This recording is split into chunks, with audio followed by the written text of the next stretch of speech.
This is Joe. Can anybody hear me? I can hear you, Joe, we Joe. can hear you. This is Elliot Cook. Thank Can you. y'all hear me? Yep. Hi, Joe. It's Brian Egan.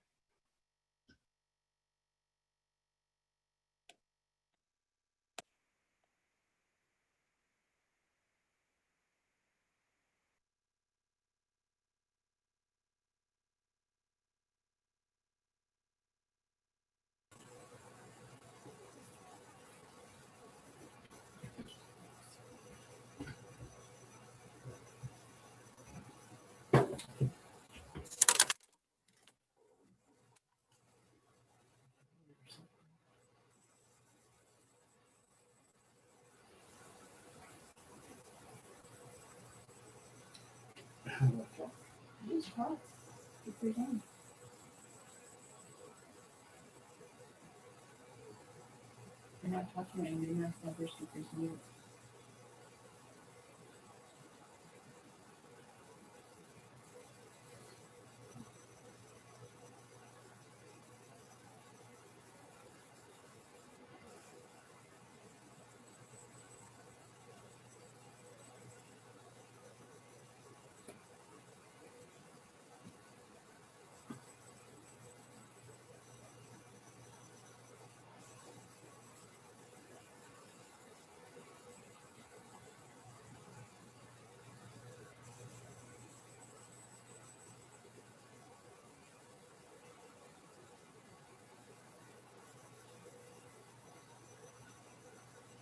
Is everybody on?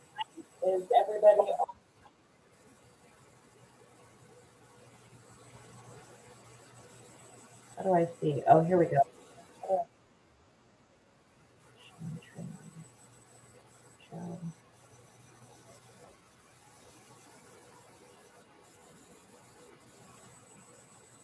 Hey, welcome everybody. Tonight is the December 9th regular session, 6 o'clock Colfax City Council meeting. We are holding our meeting by Zoom, and is it online here? How they join on? Hey, Marnie, I'm really quick just to Can you make hear sure. me? We can hear you. Okay, great. It's kind of echoing over here. I apologize. If you don't mind letting me have 1 second, I just want to make sure that we're live really quick. That's Okay, thank you.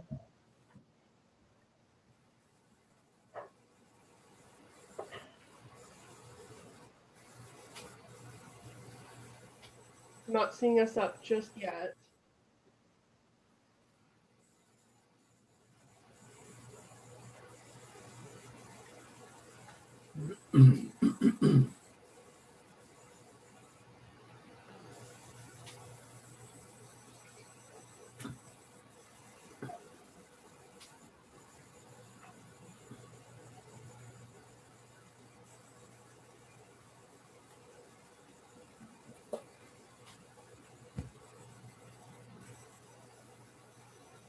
Madam Mayor, this is Wes.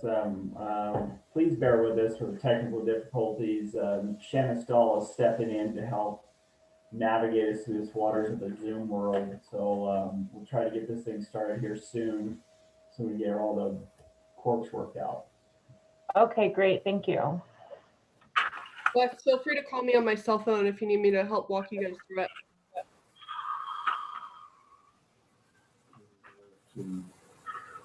Okay.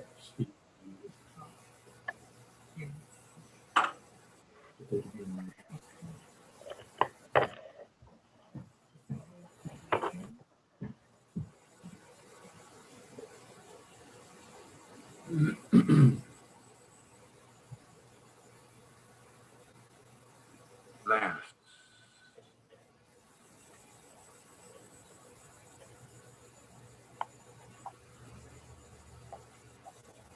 Hi, Marnie. This is Tim Ryan. Can you hear me? I can hear you good. Can you hear me, Tim? I can hear you. Thank you. Great. I hear you.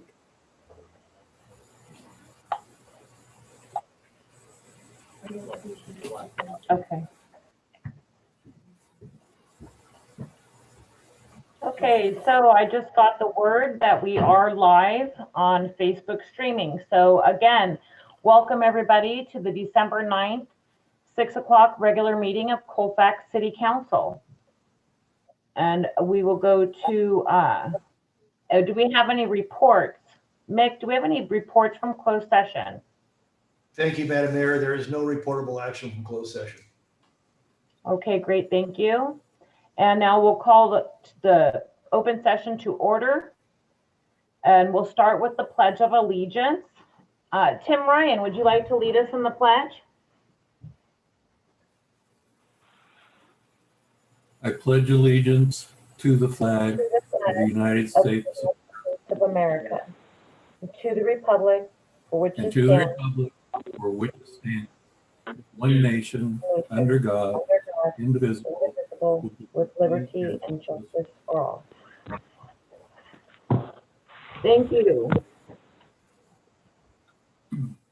I'm going to do a roll call now since we are on the Zoom. Council Member Fatula, Here. Council Member Douglas, Present. Council Member Burris, Present. Mayor Pro Tem Loman, Online. and myself, Mayor Mendoza, is present. Thank you, everybody. Can I get an approval for the agenda order? Motion to approve the agenda order. Councilmember I Burris. have a motion. Do I have a second? Second, Mayor Pro Tem Loman. Okay, so I'm going to do a roll call, and Council Member Burris brought it forward. Mayor Pro Tem Loman seconded it. Council Member Fatula, Aye. Council Member Douglas, Aye. Council Member Burris, Aye. Mayor Pro Tem Loman, Aye. and myself, Mayor Mendoza, is an aye. Motion passes. We're going to move on to item 3, which is agency reports. And do I have the Placer County Sheriff's Sergeant online?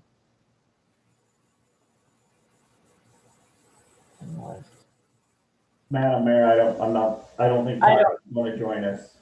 Okay, yeah, and I'm just seeing where the participants are. So we'll go ahead and move to CHP. Do we have CHP on the line? Okay, well, I see that our chief of the fire department, Placer County Fire, Chief Estes is on the line. Is he Marty, reporting out can you hear- tonight? Marty, can you hear me now? I can. This is Chris Nave. Can you? Oh, hey, Chris, good to hear your voice. I'm trying to figure out how to work this thing here. Good to be back. Sorry I missed so many. So, can you still hear me? Yes, I can hear you. Okay. Can the other council members hear? We've got Chris Naves on the line from CHP. Yes, we can hear him. Awesome. What do you got for us? Well, thanks for having me. I just wanted to mention that we do have our Chips for Kids toy drive that is going on at the moment. It just started last week, and it'll be going on until the 17th. We'll be collecting toys, and then we distribute them to families in need in the community. So if you know of anybody that would like to donate, we are accepting, and we'd love to have it. We're asking for a new unwrapped toy be brought by either our office, Winter Chevrolet in Colfax, or Colfax High School. We have barrels there. I also have barrels at the Ridge in Auburn, as well as Auburn Valley Country Club. Or like, I don't know if I mentioned, but you can bring it by our CHP office as well. Okay. Up in Gold Run, correct? Yes. So then if you know of a family in need, there's you can have them contact me at the Gold Run CHP office, and I will do whatever I can do to help them out. I know there's probably a lot of folks in need this year. So we just did our big toy drive down at Cal Expo, and it was actually a huge success. We actually got more toys than we've ever had before. So we had a huge turnout. So hopefully we'll get the same kind of turnout in our community so we can help out folks in our community. Awesome. Yeah, other than that, just, you know, we've had multiple pursuits. Pursuits are on the upswing.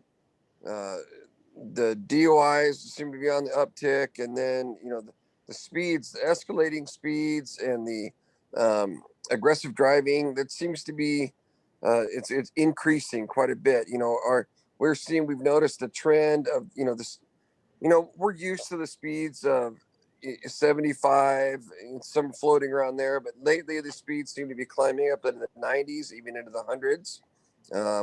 We're getting a lot of that. We're getting a lot of the highway violence and that sort of things. And I don't know if that's just maybe a trend in our culture right now. People are just fed up and angry or anxious, whatever it may be. But that is an upswing right now, and so we are addressing that. We're doing what we can to decrease those speeds and keep everyone safe for the holidays. So we will have our ramped up holiday units out again, as we did for Thanksgiving. We'll do it again for when Christmas comes up. We just have very available unit. We'll be working to hopefully, you know, we're expecting traffic to be a little heavier. Hopefully, won't be too bad considering, you know, the stay-at-home order that was issued today, I believe it was. So, Yeah. but we'll still be prepared for it. So, because there's a lot of animosity. There's a lot of anxious people that.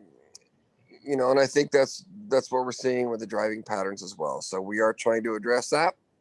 We've had, we've had several fatalities in the last month or so. Unfortunately, we did have a local woman that was killed tragically. So, yeah. Other than that, they're just, you know, we're just trying to ramp things up and get traffic back to where it needs to be. Keep everyone safe. Well, thank you for that report, Chris, and thank you for all that you do out there on the front lines. Thank you so much. You're welcome. Can I make a comment real quick? Yeah, absolutely. What you got? Chris, I just wanted to extend the invitation out. The fire department is doing their annual Santa tour on December 19th. If CHP would like to participate, I can send you an email. Yes, would you please? I would love to. That would be great. All right, great. Thanks. You're the last person to check off my list. So Okay. just wanted to make sure I caught you here. Yeah, I'd love to participate. All right, great. That was all I had. Thank you, Chris. You bet. Thank you. Great. So Cal Fire, do we have Chief Egan on the line? Good evening, Mayor. Well, hello. Hi, how are you? So good to see your face and hear your voice. Yours. So this evening, for the audience, well, first off, good evening, Mayor and fellow council members of the audience.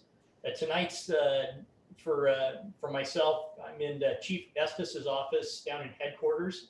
Behind me is Unit and Fire Chief Brian Estes, Deputy Chief in charge of our unit and County Fire Department's operations, Chief Jim Hudson, and my new supervisor, our East Division Operations Chief, Mike Rufinot.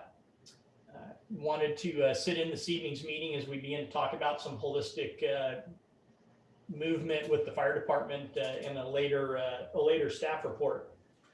So for the Cal Fire, Plus County Fire, and City of Colfax Fire Department over the last several weeks since I think our last council meeting, we've had a couple of significant incidents in and around the Colfax area. The first was a residential structure fire several Monday nights ago at North Main and School Street, I believe, was the cross. Residential structure fire, no one was injured. Heavy damage to the structure. Causing the fire, we believe, was a electric dryer's motor that went bad, spreading it into the remainder of the structure. The second significant incident we actually had a second residential structure fire a week ago from this past Tuesday morning at the just out of town inn on Highway 174, just before Rollins Lake Road, about 10 o'clock in the morning. Residential structure fire. Initial reports were that we had 3 victims trapped. The initial attack engines made an aggressive interior attack with a primary search. And with some good investigative work of our Placer County Sheriff partners, we were able to determine that we did not have anyone interior of the building, and all the occupants were accounted for. A good aggressive attack stopped the fire to the third floor portion of the second floor, saving the majority of the building. The cause of that fire is still under investigation. And there'll be more to come on that. Rush 37, our Type 3 wireline engine, last staff report, we were seeking funding for its repair. I just got the invoice today. It is back in service. Came back in service the week of Thanksgiving. Initially, we were estimated around $16,000 for the motor repair on that. And that estimate was quite a bit high. The actual invoice today was a little over $10,000. And it's back in service. So I'm happy to report that. Councilman Lohman has already mentioned it, but Santa Claus comes to Colfax on December 19th. And the volunteer fire department with the Colfax Cal Fire Station will be getting some advertisement out for that, and the times for the neighborhood visits for that. With the increase in our COVID-19 and the restrictions that go along with it, here last month, I sent a note out to our volunteers that we would be discontinuing the in-person training unless we could be outside of the fire station. With that, though, our engineer that handles their volunteer training has put together a virtual training program that should be coming up online on Target Solutions, which is our online training platform for our volunteers. So they'll be still able to complete some training, one-on-one training with those programs there. Back in November, CAL FIRE lifted the burn suspension for our local unit. With that, burning permits are not required. The only thing that you must make sure of is that it's a valid burn day, which we haven't had any this week due to the wind conditions that we experienced the end of Sunday into Monday. And it'll be that way for another day. We're looking at some winds tonight and into tomorrow, ahead of another storm front that should bring us hopefully some moisture starting Friday night, with almost 100% chance of rain on Saturday and Sunday. So really looking forward to that. For the time being, we're not issuing burn permits out of our fire station. The public who would like a burn permit can get them online on our CAL FIRE website. Met with city staff over the last several weeks and have presented a bunch of material for the hazardous vegetation ordinance and defensible space web page that'll be on the city's site, and we're just waiting to hear back from the vendor as the design and getting that up and running. So there'll be more to come in the next few weeks on that. Last week, and we were hoping to do some this week, we were successful in making some black acres up at our Mount Howell Lookout, our state property up there. Last week, we were able to burn 5.5 acres. We were shooting for another 14 acres this week, but the wind has put a suspension on that for the time being. Right now, CAL FIRE is still in a level 3 staffing, which means every one of our fire stations and all of our crews and our dozers are all staffed. Our aircraft have moved out of Grass Valley Air Attack Base, and they're currently down at our McClellan Air Base down in Sacramento, and they're starting into their winter maintenance. Aircraft, as much as we'd love to have them on base almost year-round, require a significant amount of maintenance, and with this year's overabundance of activity from our fixed wing fleet, they're overdue for a lot of those services. So that aircraft is down there currently, and until we drop to a level 1 staffing at the end of this month, there is an air attack platform and 2 air tankers based out of the McClellan Air Park for our needs. And this is just still kind of, I'll say, hot off the presses. But we got word last Friday that our AMR, American Medical Response, the ambulance provider to the city of Colfax and Placer County, they are, come the middle of the month of January, they're going to change the status of our Colfax medic unit. Going back actually into the late 70s, the ambulance that's been in Colfax is a 24-hour unit. There's a crew that's on that ambulance for 24 hours a day. in the second week of January, that crew will transition to 2 12-hour crews. The ambulance will still be staffed for 24 hours, but it'll be staffed with 2 separate crews. They'll be coming down to the Auburn area to be making shift change and then returning to the Colfax area for their coverage post.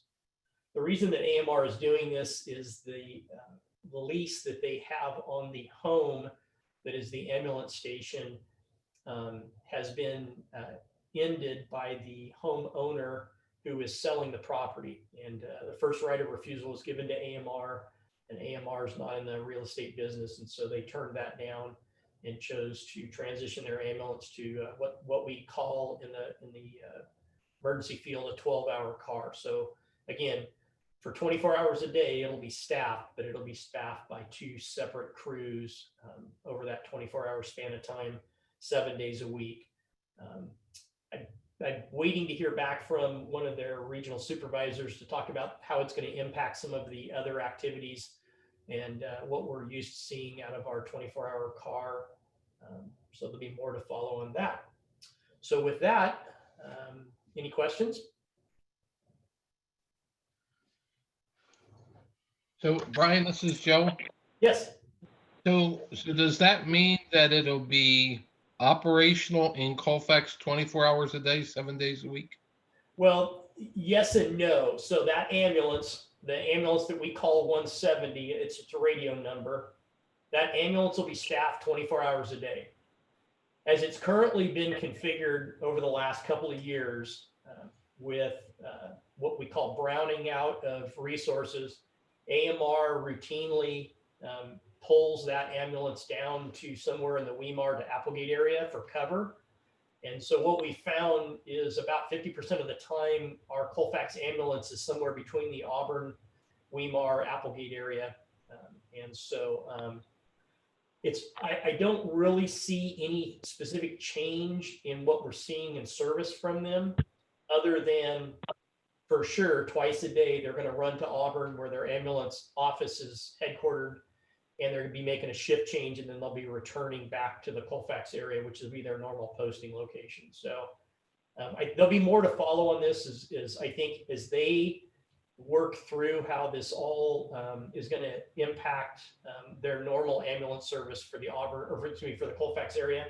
But no, I don't envision there being any direct 911 service interruptions than what we're currently seeing because of either their browning out, their drawdown of resources, or the commitment time some of the ambulances are having to spend in the hospital waiting rooms before they can deliver their patients. So as we get through this first couple of months, into the first quarter of the year, I'm sure we'll have a little bit better idea how this is, if there's going to be any impact to us at all.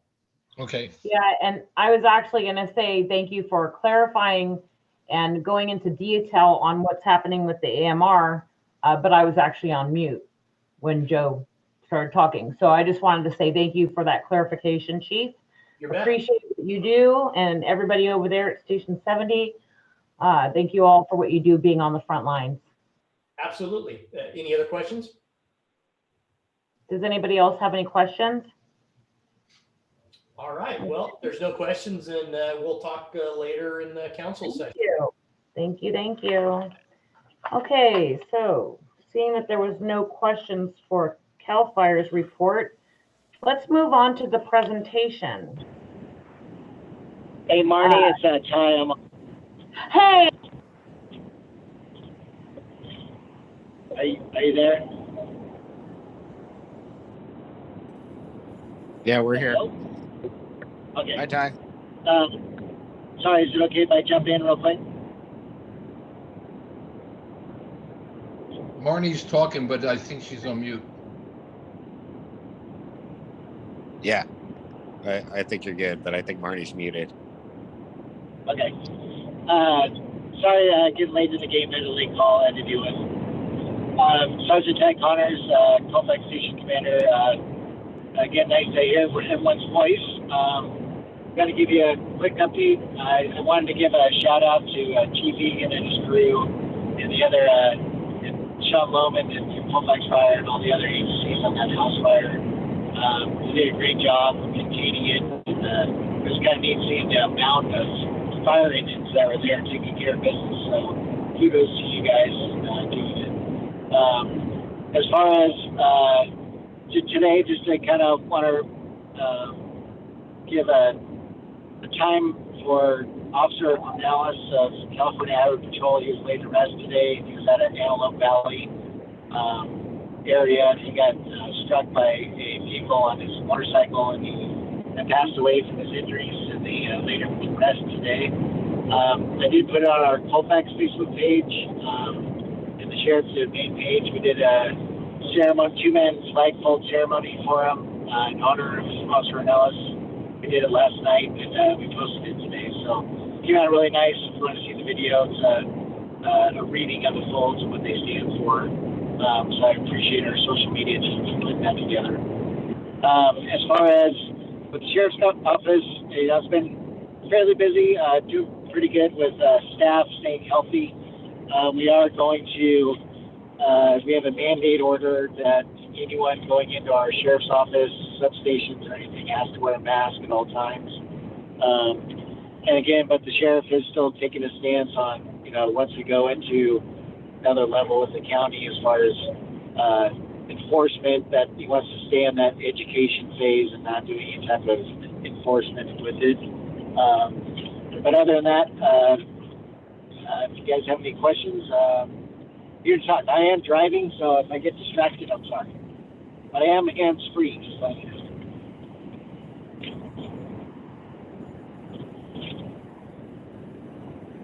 Looks like Marnie, you're still having audio issues.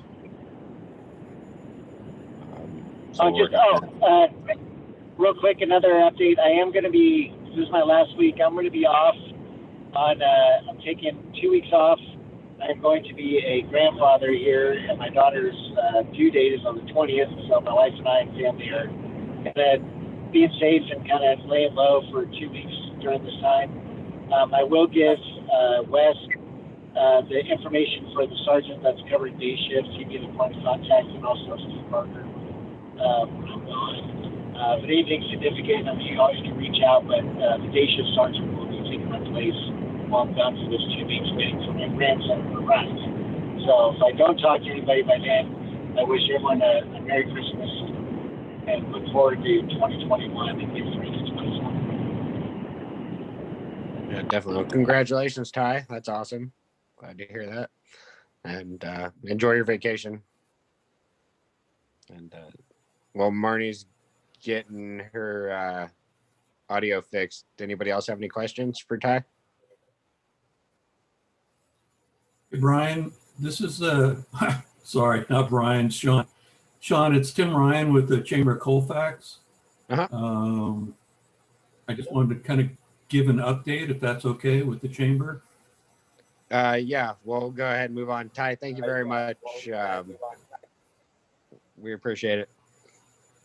All right, go ahead. No problem. Thank you.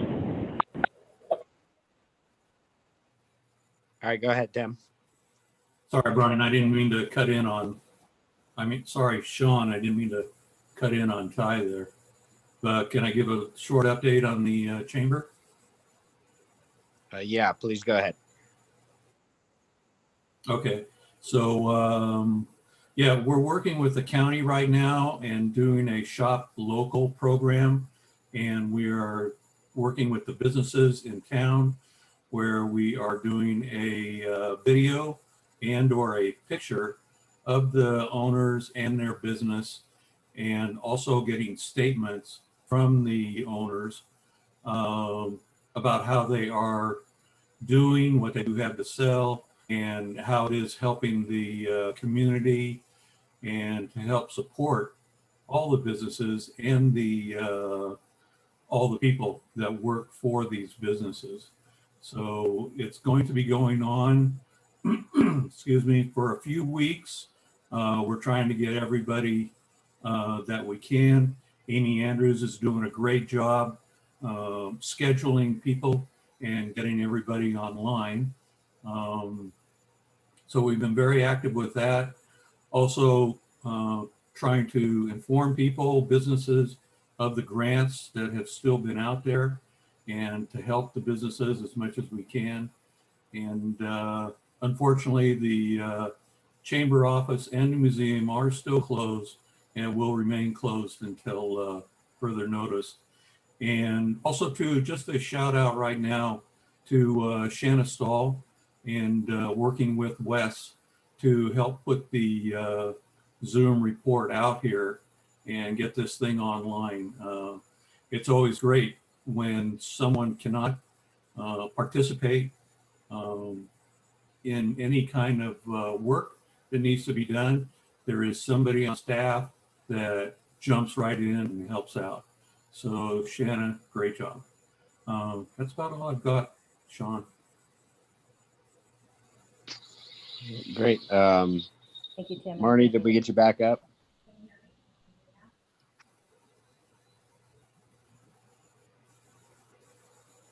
Oh, looks like we're still, I apologize, we're still working on it. I'm actually probably going to bring her in here and let her have this seat. And when we get a laptop set up at the same time.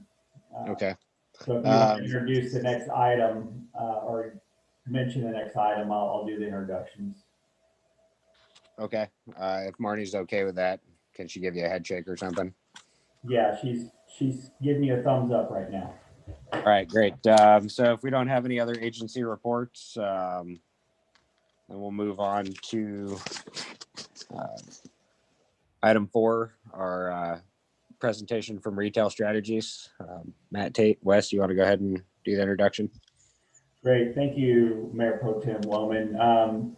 With us tonight, we have Matthew Tate and Elliot Cook from Retail Strategies. They are the firm that the city hired previously to do retail recruiting. Tonight, what they're going to be doing is providing you an overview of the work they've done to develop our, what we call a one-page whatever, so that we have information for potential businesses that come in here, some statistical analysis of what their target markets, their customized trade areas, and all those types of things. I know Matt's going to kick it off lightly, and then Elliot's going to do the full presentation. With that, Matt, I'll let you take it away. All right, great. Can everybody hear me? Yes. Thank you, Matt. Okay, great. Yeah, I won't ask again. And Shanna, if you could give Elliot the ability to share his screen, I'll keep on talking here. But again, I wanted to jump on here, make sure you guys saw my face. I'm actually staring at some big pink flowers here. I'm not sunburned or anything. I'm at my sister-in-law's house, and she's got me set up in front of her pink flowers. So anyways, appreciate Mayor and Council, everyone. Thank you for having us. Wes, thank you for getting us on the agenda tonight. As Wes mentioned, we're in the process of reaching out to retailers, reaching out to local investors, people that own property in Colfax, people that are interested in owning property in Colfax, and really just sharing stories of Colfax based on the data and the analytics and some of the information that we've gathered. And so today, as Wes mentioned, is really more of a less of a progress update and more of a process. We think it's important to show you guys some of the stories that we're telling on your behalf using some of this slick data, I guess we could call it, and just how we're helping Colfax be a little bit more intelligent with the information that we're putting out there. So I'm going to pass it over to Elliot. Elliot is the retail recruiter that is on my team. He and myself are in charge of reaching out to all the local entities, as I mentioned, and also directly to the retailers to have conversations. So Elliot, I'll go ahead and pass it over to you. Yeah, thanks, Matt. I appreciate it, Mayor, Council members, for y'all taking the time to let us come and present to each of you. I will try to be respectful to each of your time and kind of go through this quickly, but at the end, I'm happy to answer any questions that you may have or talk about anything. I will say that, you know, one of the big things in retail recruitment is that we always say loose lips sink ships. I know that this is an open forum, but in the respect of trying to know that some negotiations and whatnot are ongoing, I will probably kind of hold back on some names of types of retailers and things like that. And I hope if you'd like to have more personalized conversations, I'd be happy to do that with each of you. And talking about what we do, we were hired in April of this past year, and we came in and we wanted to give the approach of a national real estate firm. And I try to think of this as someone, I'm kind of like a national real estate director. So when I'm coming in and I'm looking at Colfax and going out and recruiting on behalf of Colfax, I want to have the lens that someone who is in a real estate director lens would also have. We, think about that now. The way that you see Colfax is a population of 2,000 people in a state of 39.5 growing up to, and growing million people. So inevitably, you're not only competing with other communities in Placer County, other communities in Northern California, but other communities within the state as well as the western half of the United States. So I want to talk about how we use a data-driven approach. Now, that's all types of services, whether that be the Postal Service, whether that be all kinds of, the Department of the Interior, all types of other things, as well as your cell phone data to show where you're going from, where the commuters that are in the consumers that are in your market are coming from, who's passing up and down I-80, things of that nature. And when we do that, we can see that you have people coming from all over Northern California, especially at, the rest of the county. And we really want to talk about how a retailer does not view your trade area, that we call it, as just your city limits. It's obviously much larger, and I know that each of you, as living in Colfax, you're inevitably going to Auburn, or you're inevitably going to Grass Valley, or even maybe down into Roseville, or some of those areas. So in talking about that, we wanted to show where mobile data is going. Every day when I get in the car, and I'm pulling out of my driveway, it says that I'm 8 minutes away from work. And for a while, I was like, how does it know that? I mean, it's very big brotherish, but we should all know that the apps that are in our phone are tracking where we are. They're trying to figure out where is home, where is work, things like that. The Weather Channel app is a perfect example of that. And you can go out and you can actually buy that data. And as part of our service, that is the data that we provide for you. So in doing that, you can see this is an example of mobile data collection. And this is being drawn from the McDonald's in Colfax. Who is pulling off there? And you can see this dark shaded area is the most densely populated areas where those people are coming from, based off of what their phone, when they're resting, says is their home location. So in doing that, and I also want to talk about when we define your custom trade area, it's very different, right? I think there are certain types of retailers that you're only willing to drive 5 minutes to. There's other retailers that you're willing to drive up to an hour for. So when we try to make that recruitment effort, we want to tailor it to that pitch. And so this is an example of a very broad one that you'd be willing to drive much further from. And because of your proximity to I-80 and being that you are one of those last exits for people that are coming north on their way up to Lake Tahoe with a national retail presence, we really wanted to capture that with this map. In doing that, go back one more. In doing that, when we draw that custom trade area, you can see that people are actually coming from all the way down, Roseville and west, and going much further north. And in talking about that group, and once again, I want to talk about that your custom trade area, it can be defined specific to a retailer as well. But this is where the vast majority of people who are shopping at your McDonald's are coming from. When you look at that, within that population group, you have almost 180,000 people in that defined area. Now, if we're talking about a grocery store or something like that else, your custom trade area is much closer to like 45,000 people. Talking about people that are coming up from Grass Valley, coming from the north of I-80, coming all the way down to maybe to the northern side of Auburn. That are willing to drive up to a grocery store or something else, that's a little bit smaller of a drive time. And when we talk about that, I mean, one of the big things to take from this is that 10% growth. Ultimately, retailers want to be in communities that are growing, and your part of the country is growing, and that is a real positive. If you were going to be opening a business, you would want to be doing that where the population is growing, not going in the opposite direction. When we look at that as well, you see that you have a median income of $82,000. I mean, putting that up against national standards, this is a really, really strong median household income. And it shows that there is money to be spent within this area, that you have a little bit more money in your pocket to actually spend at these, at these consumer-based stores.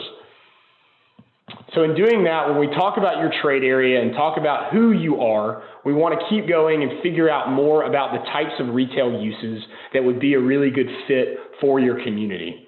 And when we do that, this is a 10-minute drive time from McDonald's as well, and looking at your gap analysis. Now, when we see that, you see that you have, $9 million that is leaving your community and being spent in Grass Valley and Auburn and other communities on building material and garden equipment, on food and beverage.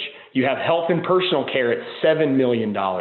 You have clothing and clothing accessories at, a little bit over $10 million, and food service and drinking places, which all of these categories are growing tremendously at $11 million. If there's anything that we should learn about COVID and anything, as the world changes and the trends that I'm constantly trying to follow, these are all really strong categories. And you can think about it. I mean, since March, how many of you have done a DIY project? How many of you have been working in your backyard in your garden? How many of you got tired of where you live and have started fixing it up because you want to put it on the market and move somewhere else? Food and beverage, think about grocery stores. All of us panicked and ran and bought hand sanitizer and toilet paper and everything else that we could buy at the grocery stores. Grocery stores, and I can't speak to Marvel, you're a local grocer, but grocery stores nationally are reporting, sales numbers that they never have before. And I think we can all talk about the grocery stores that we've been to, how certain aisles have just been completely wiped. And I know for myself and many of you, you probably are going to the grocery store more often than you were in, January of 2020. Health and personal care. Whether we want to admit it or not, the millennial is the #1 consumer in America currently. So we want to tailor our trends to that consumer base because they will be for the foreseeable future the #1 consumer in the United States. They really care about health and personal care. They're willing to spend money on a gym membership, oftentimes more so than the generations that precede them. And then they're also willing to spend more money on makeup and getting their hair cut and things of that nature. So it's a really growing industry, and it really is a positive that you have an opportunity to capture more of those dollars back in your market. Same goes with food service and drinking places, your proximity to I-80, your downtown market, things like that. There's a real opportunity to capture more restaurants, and we wanted to add that in our recruitment efforts. Now, when we do that, this is a 10-minute drive time from your Dollar General. You can also do what we've drawn, which is a peer analysis. And now these other communities that you see, I don't know how familiar you are with them, or if you like being compared to them or don't like being compared to them, but you can see what we've done is based off of a 10-minute drive time in the Dollar General of each of these communities, which these addresses you see on the left, you can look up each of them to see where they are. There's a very similar, residential population, a very similar daytime population, a very similar median household income, and a very similar market supply. And based off of that, what we can do is go and look at each of these communities, figure out what national retailers they have, and then go out and recruit those national retailers if they are not currently located in Colfax. And that helps us in a lot of ways identify and hammer down on who are the best retail uses for you, especially if they are growing. Now, when we do that, we see that Colfax is the green and your peers are in the blue. So compared to your peers, y'all could, figuratively handle one more. Now, mind you, this is your national users. So this is not going to equate all of your local types of uses, but comparatively to national users, you could stand to have one more automotive store. You could stand to have, one more exercise and fitness, one more general merchandise, one more grocer, one more quick service restaurant, things of that nature. Once again, all things that are growing like crazy right now. And if we think about this from a Wall Street standpoint, ultimately, we want these national retailers to locate in your community. But at the end of the day, they have to be profitable for them to do that. So, there are people that are sitting in San Francisco and in Chicago and New York, and they're sitting around a boardroom and likely in suits, and they're making these decisions of where they're going to open their next stores. And the reason they're doing that is because they're trying to either make, their valuation higher, maybe they're trying to go public, or they're trying to sell their company, things like that. The only way to show your value from a national retail standpoint is either by year-over-year sales or by opening new locations. So many retailers, especially after the sales years they've had, are going to be looking to open new locations in the coming year and in the coming 2 years. So in July, Matt and I were actually in Colfax, and we did what we call the boots on the ground tour. So we go around, we met with Wes, we met with some other members of your community, we walked your downtown, and then we drove around sites going about 10 miles an hour with our emergency flashers on. People probably wondering what we were doing. But we were going around and we were identifying sites. If there was a site with a for sale sign in front of it, we were taking down that information. Things that if I was a national retail director, what I would be looking for or what I would be trying to identify, and then trying to make outreach to some of those property owners. So in doing that, you can see the types of information that we collected here, all those types of things. We also do it virtually via Google Street View and things like that, but it's invaluable for us to be in the market and actually looking at things that are going on in real time, and then looking at visibility from I-80 and things of that nature that are really, really important. Topography is obviously a big thing for y'all as well because of the mountains and whatnot. A real estate person wants a very flat piece of property if they can get it, and if not, it is going to cost them money to make it at grade. So when we do that, once again, we're looking for that home run real estate, traffic counts, co-tenancy, convenience, high visibility, things like that. Access is extremely important. And then when we do all of that, we've come up with this. So this is every time I'm going out, which is weekly, I'm going out and I'm making outreach to tenant reps, to real estate directors, to real estate managers, and I'm telling them about Colfax. And when I'm doing that, this is what I'm showing them. This right here has obviously your city limits, but it shows that main thoroughfare. It shows I-80, it shows where your strongest VPD is, your vehicles per day, where that is, and what other national and regional retailers have located in the market. Now, once again, this shows from a national real estate standpoint where they are located. National retailers want to be by other national retailers. That's why you have those kind of clusters. We call it retail synergy. Obviously, you can see the sites they've selected have to do with the access to the interstate, proximity to it, visibility to it, things of that nature. And that's how I tell the story of Colfax to national real estate directors and national retailers.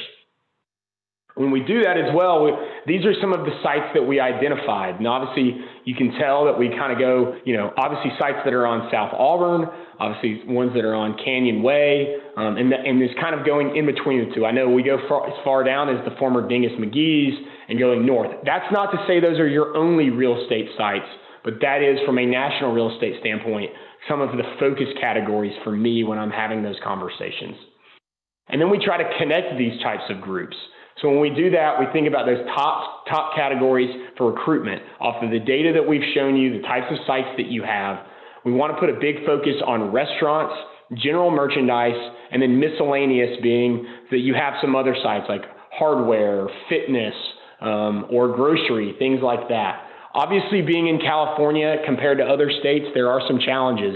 Things are changing. We know, when we were there in July, there were different. When we got there, I think Governor Newsom shut down all dining indoors like the minute we got there, and I know that's gone back and forth. And I know each county is different, and hopefully we hope that those restrictions will go backwards now.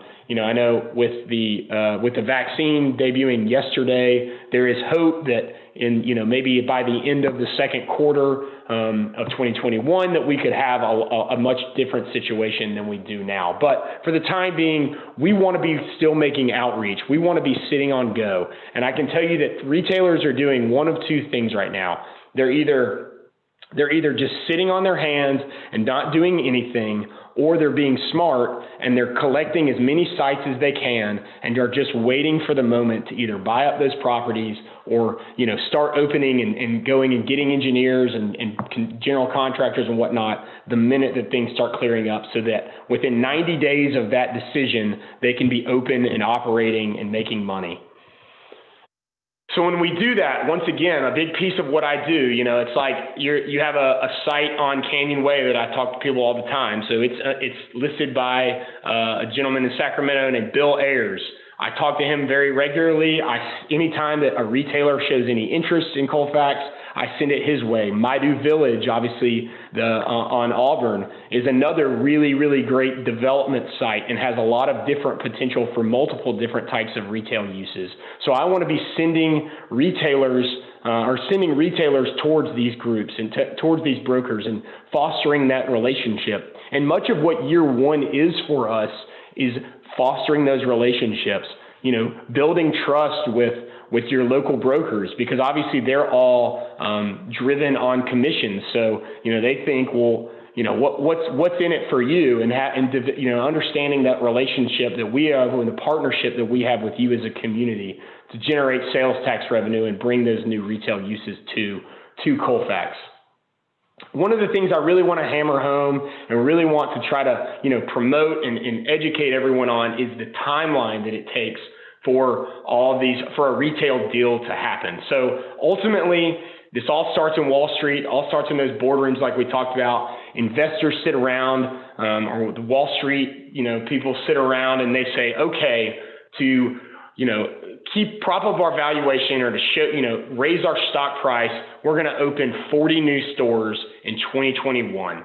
When they do that, they notify their real estate director, and the real estate director has the imperative to go out and make those deals happen. When they do that, a lot of times, either depending on the brand, they either have a real estate director in-house or they have a real estate manager who does all this work.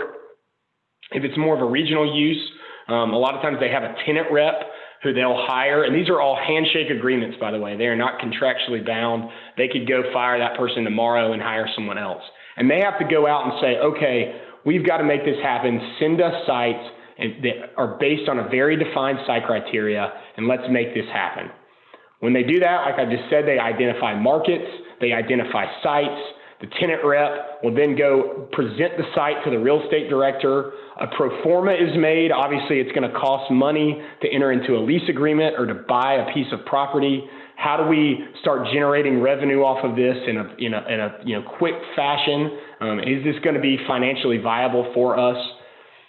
Once that happens, there's a letter of intent. I always tell people a letter of intent is like, you know, dating your girlfriend or your boyfriend before you decide to marry them. It's just basically saying, like, we are interested in this. We want to hold this and figure out our pro forma, figure out if this is going to work for us. And then if that all goes well, they submit it to that real estate committee, back to that boardroom at, you know, headquarters of that retailer.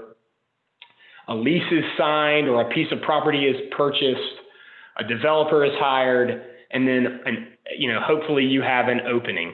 Now, this right here in a you know, hopeful given timeline takes 1 year. So the idea that these things can just turn around tomorrow is just not the case, especially in the middle of a pandemic. So I want you all to know that we're going out, we're making all this outreach. We've had some really good conversations.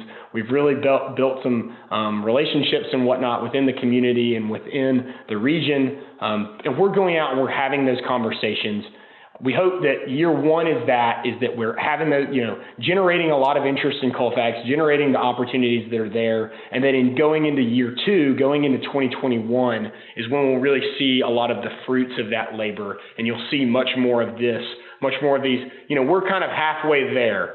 So now those letters of intent can be started to be submitted, and real estate committees can start to make decisions on new sites and things of that nature. The retailer drives the decision. A small percentage of proposed sites equal new openings, and ultimately this is a long process, and it's all about profit for the retailer.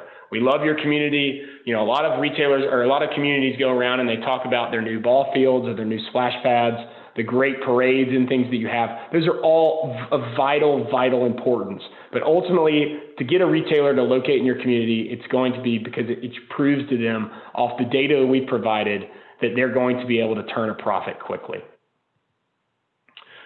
So that's what, once again, we want to connect all these different groups, community leaders, and obviously Wes has been a just wealth of knowledge. We've loved having the relationship we do with him, the partnership we do with him, and talking about all these property owners. He can connect us to property owners or let us know what locally is going on day by day. And then we can turn around and get that to a local broker, go around, get that to a retailer, things like that, and make that happen.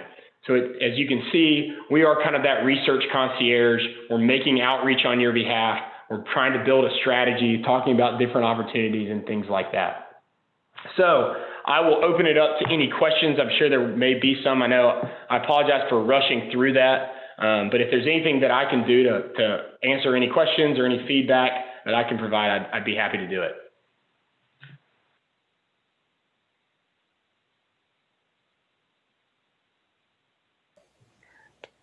Marnie, you're still muted. Can you hear me now? Yes. Okay. Can. Do we have any questions? Am I going to public comment with this one? Yes, Madam Mayor, you should request public comment. Okay, let's go to public comment first. Do we have any public comment on the floor or anything that was sent in to an email? Marnie, this is Tim Ryan. I just have a question. I do realize this is retail, but do you also consider healthcare and a medical facility such as an urgent care in your program? Yeah, Tim, that's a fantastic question. Obviously, urgent care is something that's growing big time, and I do absolutely consider that. From the purposes of what we do, urgent care is one we're definitely making outreach to. It doesn't necessarily generate sales tax revenue, but that's not to say that it's not a great retailer. I'll tell you that, I'm sure you all can identify in Grass Valley or Auburn those situations where there were those big shopping centers, what we call a power center or a regional center with these big kind of 10,000 square foot boxes and lots of inline space in between it. You're not seeing as many of those developments anymore, and those same developers are still looking to do things and still trying to generate, developments. What a lot of them are doing are these 2 and 3 tenant strips that you see that kind of pop up alongside the interstate. They could pop up, conceivably maybe at the Maidu Village site. And what they do is you'll have maybe a coffee shop on the end cap or a drive-through on the end cap or maybe a pizza place with a patio. And in my opinion, an urgent care is a perfect user to go in that like inline space. They're great. They're obviously, take a lot of those retail backfill sites. And we're seeing a lot of growth there. So yes, that is definitely a part of our effort to answer your question. So thank you for that answer, Elliot. Great question, Tim Ryan. Elliot, you should get a hold of me. So email me because that's a project I've been working on for 2 years and I have a site where the developer is pushing that idea. Fantastic. We'd love to. Thank you. Madam Mayor, we did have one comment on Facebook from Lori Lish saying she would like to see a CVS or a Walgreens, etc. Okay, thank you for that comment. Yeah, thank you. Definitely making those outreaches as well. I'll tell you that they want a good what we call a hard corner, which is like a lighted corner, and they need a drive-through and a lot of parking. So we're continuing to try to have those conversations with them. It's all about prescriptions with them. So if they feel that there's a prescription void and they can capitalize on that, they will. Great. Any more public comment? I do not see any at this time. Okay.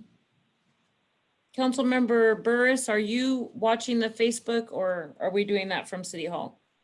Both. I think Shanna's kind of officially doing the comments on it. Okay, perfect. All right. Well, seeing that the public comments have been noted on our fabulous Zoom meeting of Colfax City Council, let's go to Councilmember Fatula. Do you have any questions? No questions at this time. Okay, thank you. And Councilmember Douglas, do you have any questions? No questions at this time. Okay, and that would move us to Councilmember Burris. No, I also do not have any questions. Okay, and Mayor Pro Tem Loman, any questions on your side? No questions. Thank you guys for the presentation. And you. then that leads us to myself, Mayor Mendoza. Just want to thank you guys for this presentation. Again, please reach out to me. The Urgent Care Center is something I've been working on for about 3 years. I have a site, so go ahead and give me an email. That would be great. I will. Thank you all for the time. We really appreciate it. We really appreciate the partnership with Colfax. It's an honor. Thank you. Thank you. Thank you, everyone. Okay, so that moves us to item 5, public hearing. Seems we have a public hearing tonight. This is notice to the public, presentation by staff. Am I going to open my public hearing at this point? I believe so. So You could either do so, Hearing Madam is Mayor, or open. take a staff presentation. sorry. You could either open the public hearing. Typically, you would start with a staff presentation and then open the public hearing. Okay. Well, who's going to be my staff person? Oh, Amy. Yes, thank you, Mayor Mendoza. Hey, good to hear your voice. I am going to share my screen with you so I can give you a PowerPoint presentation. I hope. Great. I can get rid of, let's see, hang on here. Do you guys see it? What do you guys see? Black. Black. Black? Oh boy, not good.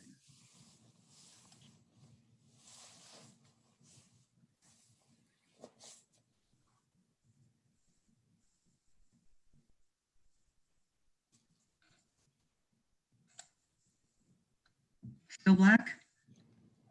Yeah, I don't see anything, Amy. Huh. Gosh, I see this really nice presentation. I see Tim Ryan. He looks like he's praying. I know, right? All right.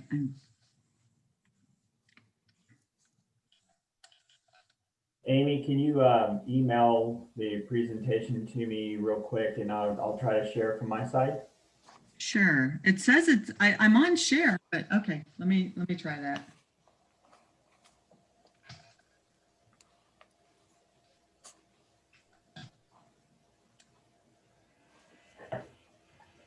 Maybe we need to take a little break.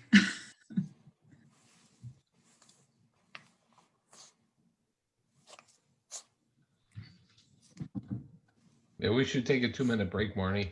Give him a chance to get set up. You can either do that or move on to consent and then go back to the presentation when you're done with consent.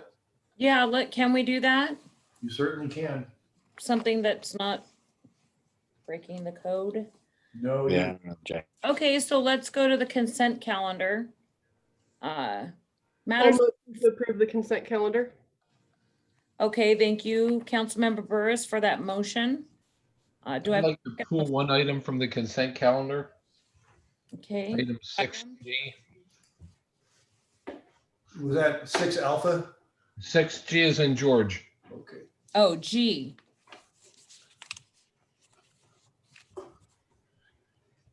Okay, 6G is pulled. Anybody else want to pull anything from the consent calendar? Okay, so I have a motion on the floor from Councilmember Burris to I will amend my motion to approve the consent calendar with the exception of item 6G. perfect, thank you. And do I have? I'll second that. Was that Councilmember Fatula? Yep.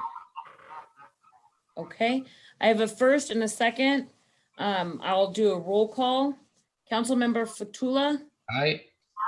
Councilmember Douglas, Aye. Councilmember Burris, Aye. Mayor Pro Tem Loman, Aye. and Mayor Mendoza is an aye. Now let's go back to item 6G for discussion. Yeah, so Wes, could you take about 2 minutes and just give everybody a verbal update of what's going on with the microgrid particularly with the stuff we learned about the fencing, which is a real positive thing. Sure, I'd be happy to do that. So the history of the PSPS that we've had here in the community, I think everybody's well aware. The power shutoffs during the high wind, the city council and staff was able to work out with PG&E to put in a microgrid station behind 7 North Main Street. Of recent, the underground infrastructure has gone in on the site. The above ground infrastructure is scheduled to be in before June of 2021, which is well in advance of the next PSP season. One of the things that came up in question was about the fencing that needed to be put in place that surrounded the generators when they're brought in to provide the temporary power. And the conversation is whether or not they were going to put in a permanent fencing in the parking lot, which could have blocked off a vast majority of available parking, or were they bringing in a temporary fence setup? So I've confirmed with Patrick Alameda, who's the PG&E rep for the PIH, that they are actually going to be installing grounding mounted ground columns that they can put in attachments that would ground out the temporary fencing. So what that means is if the site is not being used for the microgrid station, there will be no fencing there to block any of the parking. So we'll still have pretty much the full access to the parking lot as we always have to this date. Joe, did I miss anything? Nope, that was pretty much what I wanted to just make sure everybody heard. So bottom line is there will be no permanent fence running through the middle of the parking lot, which was one story that was going around. And that when they go to actually run the grid, it's the time when we're gonna have to make sure cars are out of there so that they can bring their 2 tractor trailers in with the generator and fuel supply on it to connect up to the transformer that'll be there permanently. So I think this is a really, really positive thing for the city.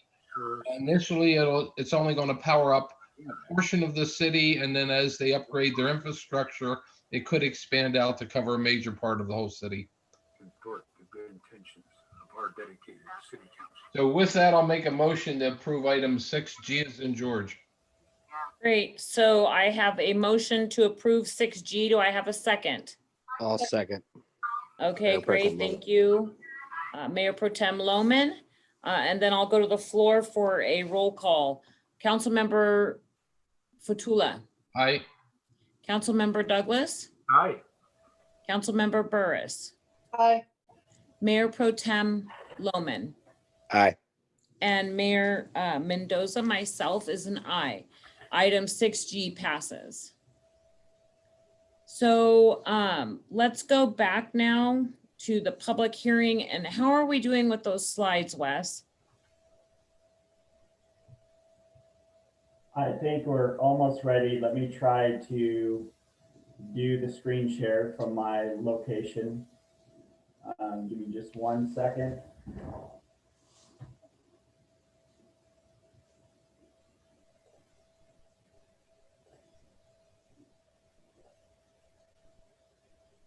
And we have success.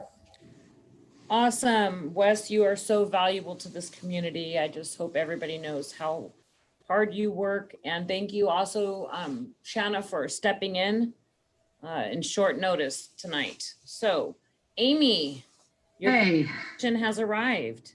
Am I here? Can you hear me? Yes, we can hear you. Okay, thank you. And I apologize for the delay, but tonight we have a presentation on a new development project, and I just lost my screen, with the Osborne Development Project, which is located down on Canyon Way, just west or south of the Plutz Lane and the tire shop, and north of the Canyon Creek Development Project. And you can see from this little map, this shows the actual site. It's a 3-acre site, relatively level, borders on Canyon Way and then Interstate 80, and it has Bunch Creek at the very frontage of the project site. Here we have a little site plan. It shows that we have two buildings. The first one we're not is, seeing anything other than the cover screen. oh, okay. So I should not be changing the slides. Okay, so whoever has control of the slides, can you Yeah. move to the next one? Wes was moving towards that. Yeah, it's me. I apologize. I'm trying to figure out how to get the slides to advance. Okay. Yeah, you actually were almost there.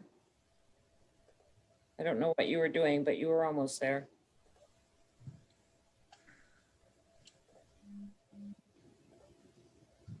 I can also give the presentation without the PowerPoint if that works better for you all. That's great. We've got a location map, and then she was on item 3, site plan. Okay, so the location map just, the blue dot indicates the site. It's a 3-acre parcel just south of Plutes Lane, north of the Canyon Creek Way development project. The next slide. Are we on the next slide? Yeah, we're on site plan. Okay. Now I'm with you. Okay, so next, this is the site plan. It's two structures.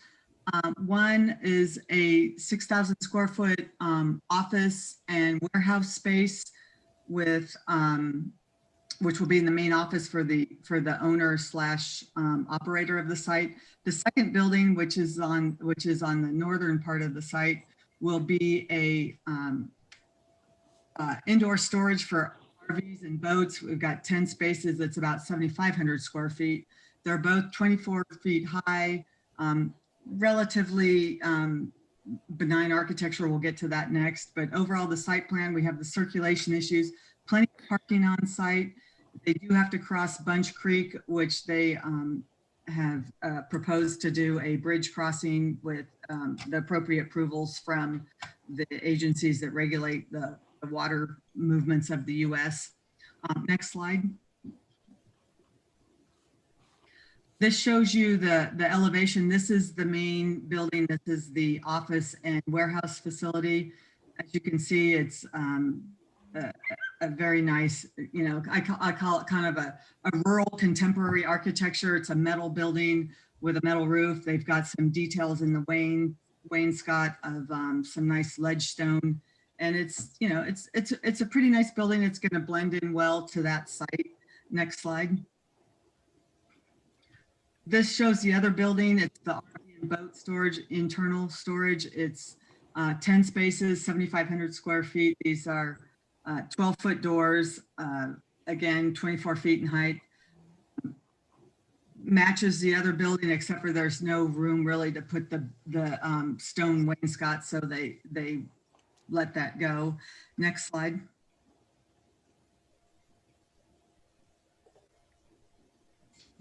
This is the color rendering and the materials board, metal siding, ledge stone as the detail, and then a standing metal seam roof. I think it blends in well with the environment up here with the mix of pines, conifers, and hardwoods, and with the creek. It's kind of a rural, natural looking building, and I think it'll be very appropriate. It's not high, it's very low profile, and should really be fairly benign in its appearance from the street and from the highway. Next slide. So what you're looking at tonight is the design review and site plan approval. Site plan, we look at the building layout, how it fits on the site, landscaping, and parking and circulation. Of these three, parking and circulation is probably the ones that we have the most concern about. There's plenty of parking. They meet or exceed the parking requirements. Circulation, they have complete circulation around the warehouse and office building. The RV building is kind of built into the hillside, so it's appropriate. You know, we didn't ask for them to have complete circulation around that. And then from design review, we look at the architectural design and the building materials, and then how the compatibility with surrounding uses. And as I previously mentioned, I think it fits in really well into just the overall feeling of that neighborhood. Next slide. Environmental review, as required by CEQA, we did an initial study, and the recommendation was to do a mitigated negative declaration. That report came up with an analysis of all the various levels of impact, and 3 areas required specific mitigation: biological resources, cultural resources, and then geology and soils. We do have the mitigation monitoring report, which is attached to the packet and will become part of the approval process. And one comment, I did walk the site with a member from the local tribe, and we spent probably a good couple of hours out there, and she felt pretty comfortable with the site as far as any impacts that may be out there. She did ask for monitoring during construction when they're near the creek area, and we did make that a condition of approval. So I think we have addressed all the relative needs there. Next slide. Finally, I just prepared the staff report and got it up for review. I did have some conversations with the applicant's representative.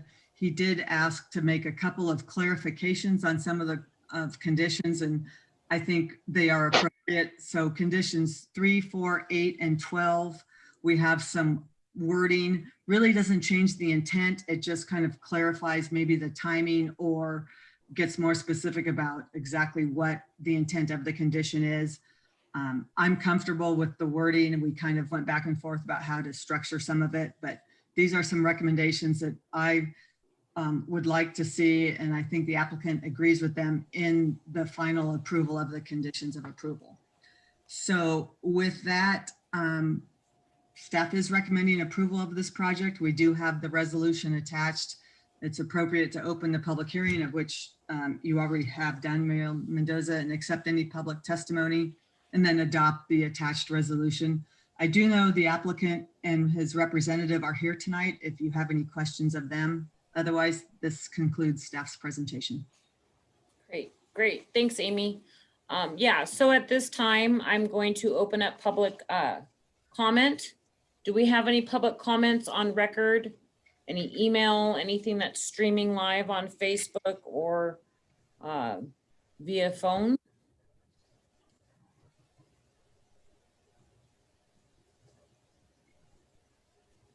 So far on Facebook, Mayor Mendoza, I'm not seeing anything related to this item. Okay, thank you. And Shanna, do you have anything that was emailed into the city, or anybody that's calling on the phone? Any public comment? Madam Mayor, I don't currently see any comments. Okay, thank you. Okay, so showing that there is no public comment, let's open this up to council. Council Member Fatula. Yeah, I've got a couple questions for Amy on here. So Amy, in the appendix and in your one slide, you talked about a CMU wall. What does CMU stand for?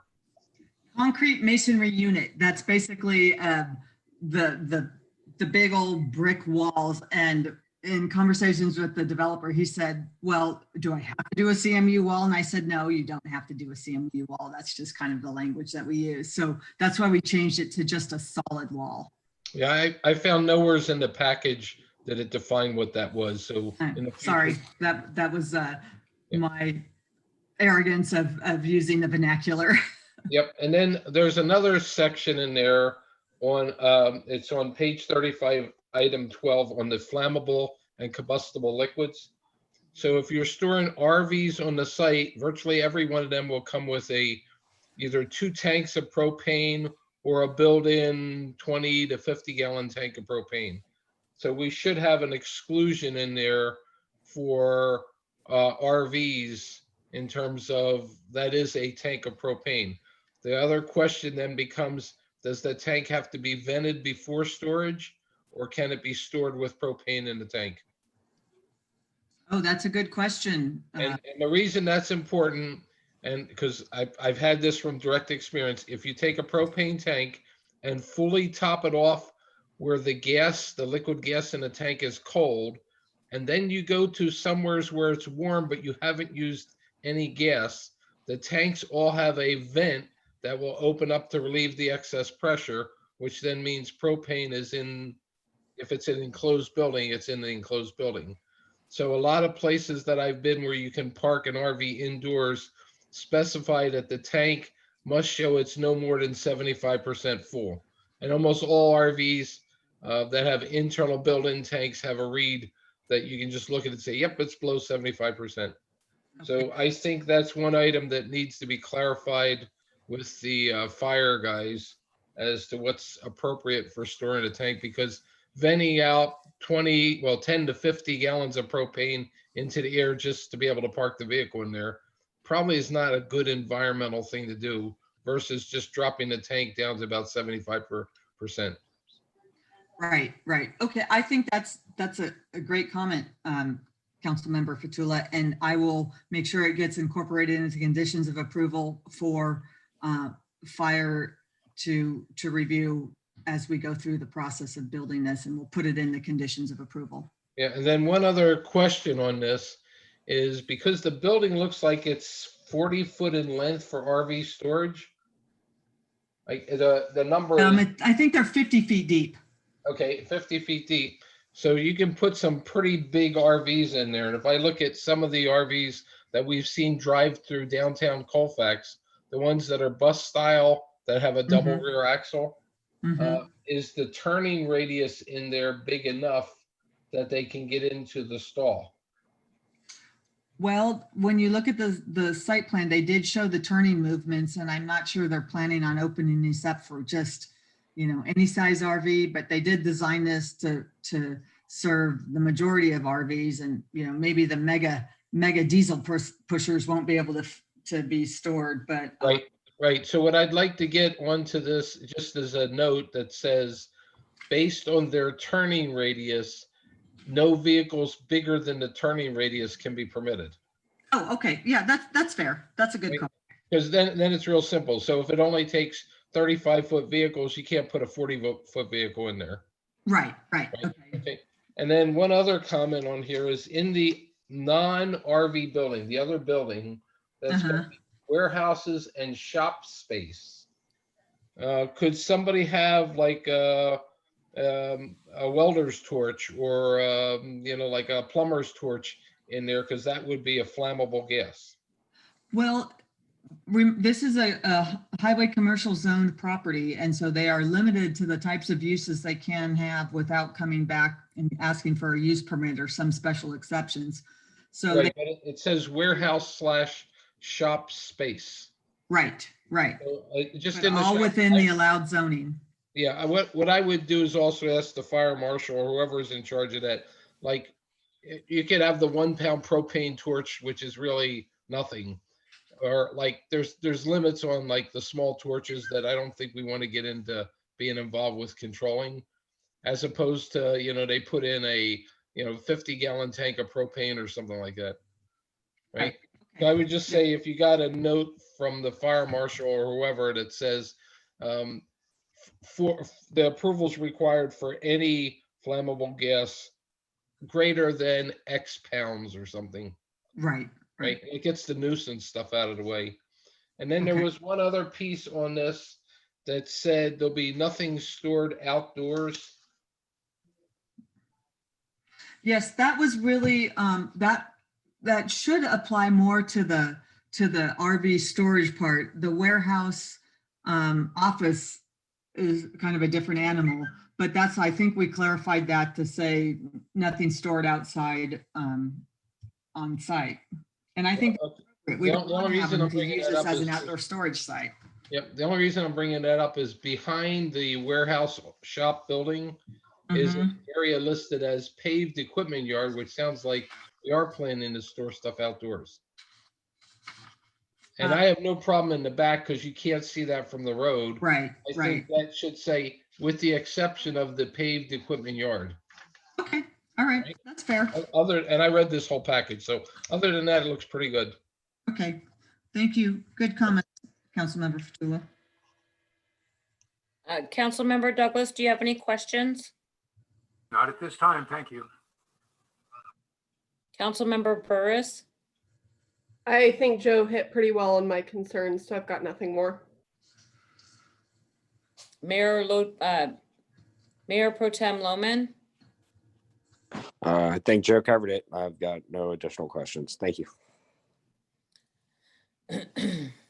And myself, I have no questions. 1 second. I'll make a motion to approve this. I need to close the public hearing first. So I'm going to be closing the public hearing now. And did I hear a motion? Yeah, this is Joe. I'm going to make a motion to approve this with the couple of changes that we mentioned for Amy to make. I have a motion on the floor. Do I have a second? Second. Okay, roll call. Council Member Fatula. Aye. Council Member Douglas. Aye. Council Member Burris. Aye.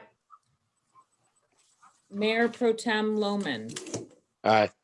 And Mayor Mendoza is an aye. Motion passes. Okay, now we're going to move to the part of the meeting. Item 7, public comment. Do we have any public comments that have come in for anything not related to this agenda? Any public comments? I don't see anything at this time, Madam Mayor. Okay, seeing that there's no public comments, let's go ahead and move to item 8, which is council and staff reports. Council Member Fatula, let's start with you. Okay, I got a couple of items here. We've had quite a few people come into my office that are concerned about whether their vote was counted. If you look at the voter track system that was out there, it says that you will be notified when your vote is counted, and the system only notifies you when your vote has been received and rated as good. So a couple of us have talked to the registrar of voters, who's the clerk of the county, and he sent out a letter that absolutely makes it clear that if your vote was good, it has been counted. And Wes, could you read that paragraph from his letter in there so that it's just entered into our record here? And I think that puts to bed the whole question of, has the vote for Colfax properly been counted? Okay, just a moment, let me get to it. So this email is from Ryan Ronco. Ryan Ronco is the Placer County Clerk Recorder's Register of Voters. It says, Dear City Manager Heathcock and honorable members of the Colfax City Council, per the request of Councilmember Petula, in order to provide clarity on the subject of the ballot counting, all of the ballots that were received timely, past signature verification, and have been identified as good via ballot tracks or the Placer County Elections Office website lookup for the November 3rd, 2020 general election have been counted and are part of the certified election results for that election. And that concludes the email. All right, I just wanted to make sure that that was on record for everybody, because too many people have come in complaining about what other counties are doing, what other states have done. And my statement on that was, we can't fix any of those problems, but we can address Placer County. So I consider that item now closed. Right. The second item I have is just a follow up on the vegetation ordinance. I want to keep that focused for everybody, because the next thing that we're going to be looking at is enforcement starts in January. Okay, and then I have a couple items coming up on some other items, but we'll talk about that when we get to council business. That's all I have. Okay, thank you for that. Council Member Douglas. Yes. Okay, I had a policy innovation meeting, which is a subcommittee of SACOG, where we discussed the Youth Leadership Academy. And that's getting high school students to be active in local government. And that's an ongoing process. Then I had a pioneer meeting where we discussed the energy rates, which are going to basically stay the same, to make a long story short. Then I attended the workshop a few weeks ago on the streetscape design, and both designs were very big improvement over what we currently have. Then I had a Project Go meeting where Josh Alpine led a discussion on the salary structure of some of the new employees. And then I had another meeting at SACOG Board of Directors meeting where we basically discussed the new budget. We're going to be getting an extra $10 million that we can allocate, which my alternate council member will have a voice on that. And those were my meetings. Thank you. Thank you. Thank you, Councilmember Douglas.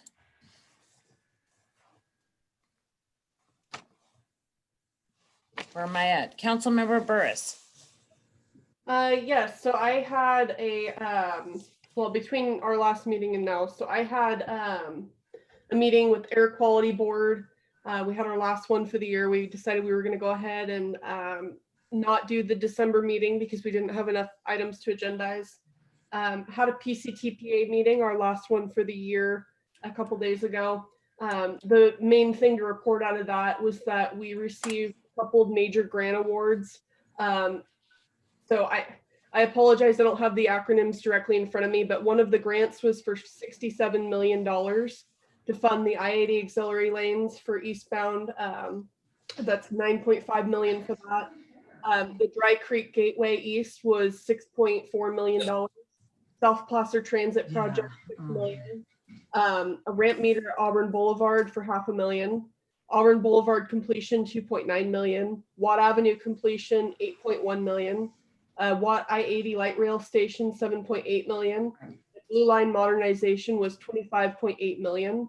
And then we also received, separate from that first $67 million, there's the $63 million for I-80 auxiliary lanes on the westbound, and this is up close to Sacramento, but this definitely impacts Placer County as a whole.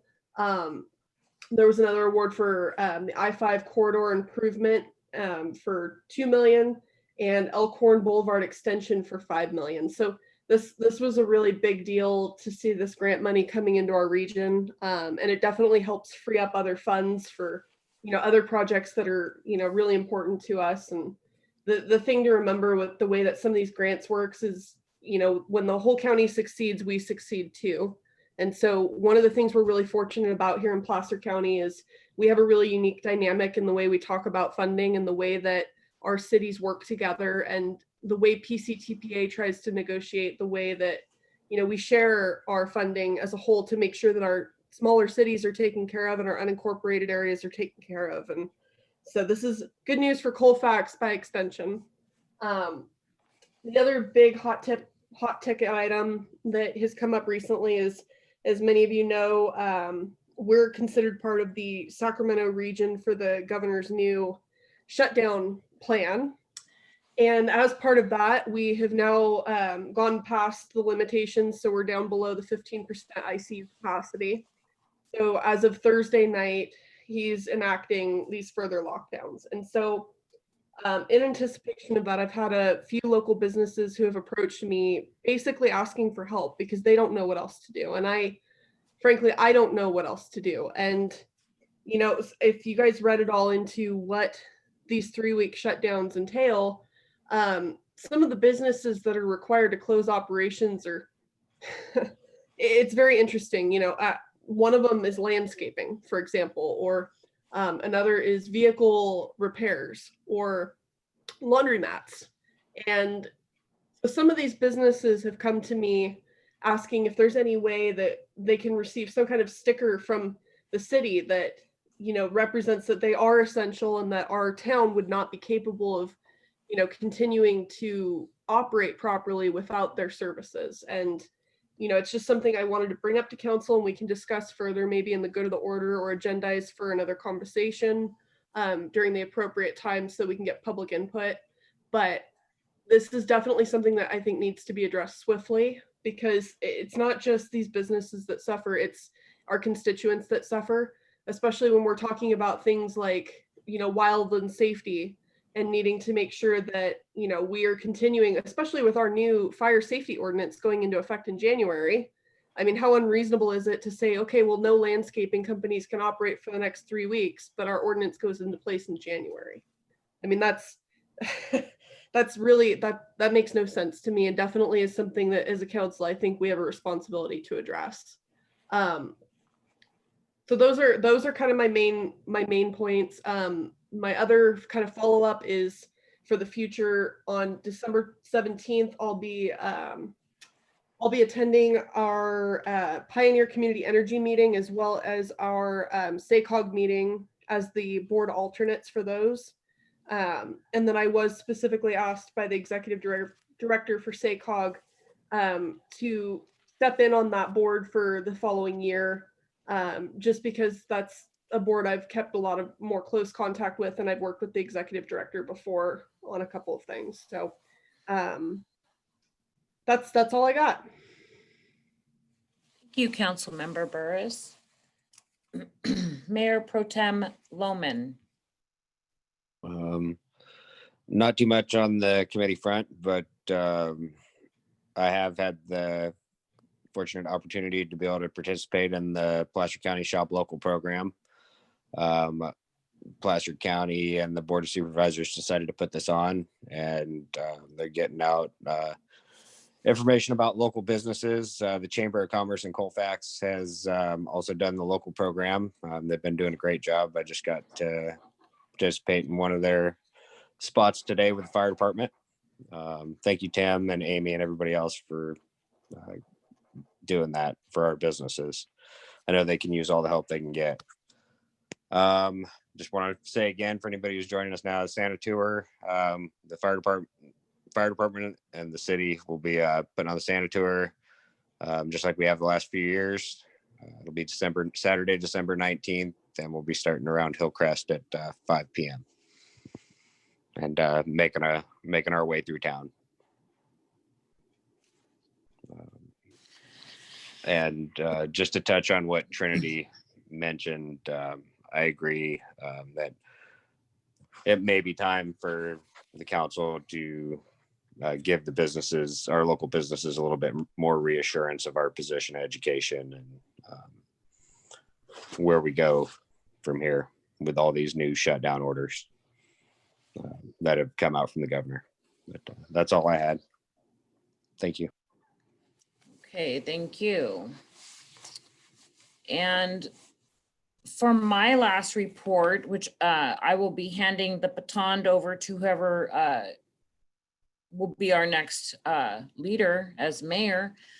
Every Friday, I'm on a COVID call with all Placer County representatives and the public health director. And once again, I directed questions that weren't answered.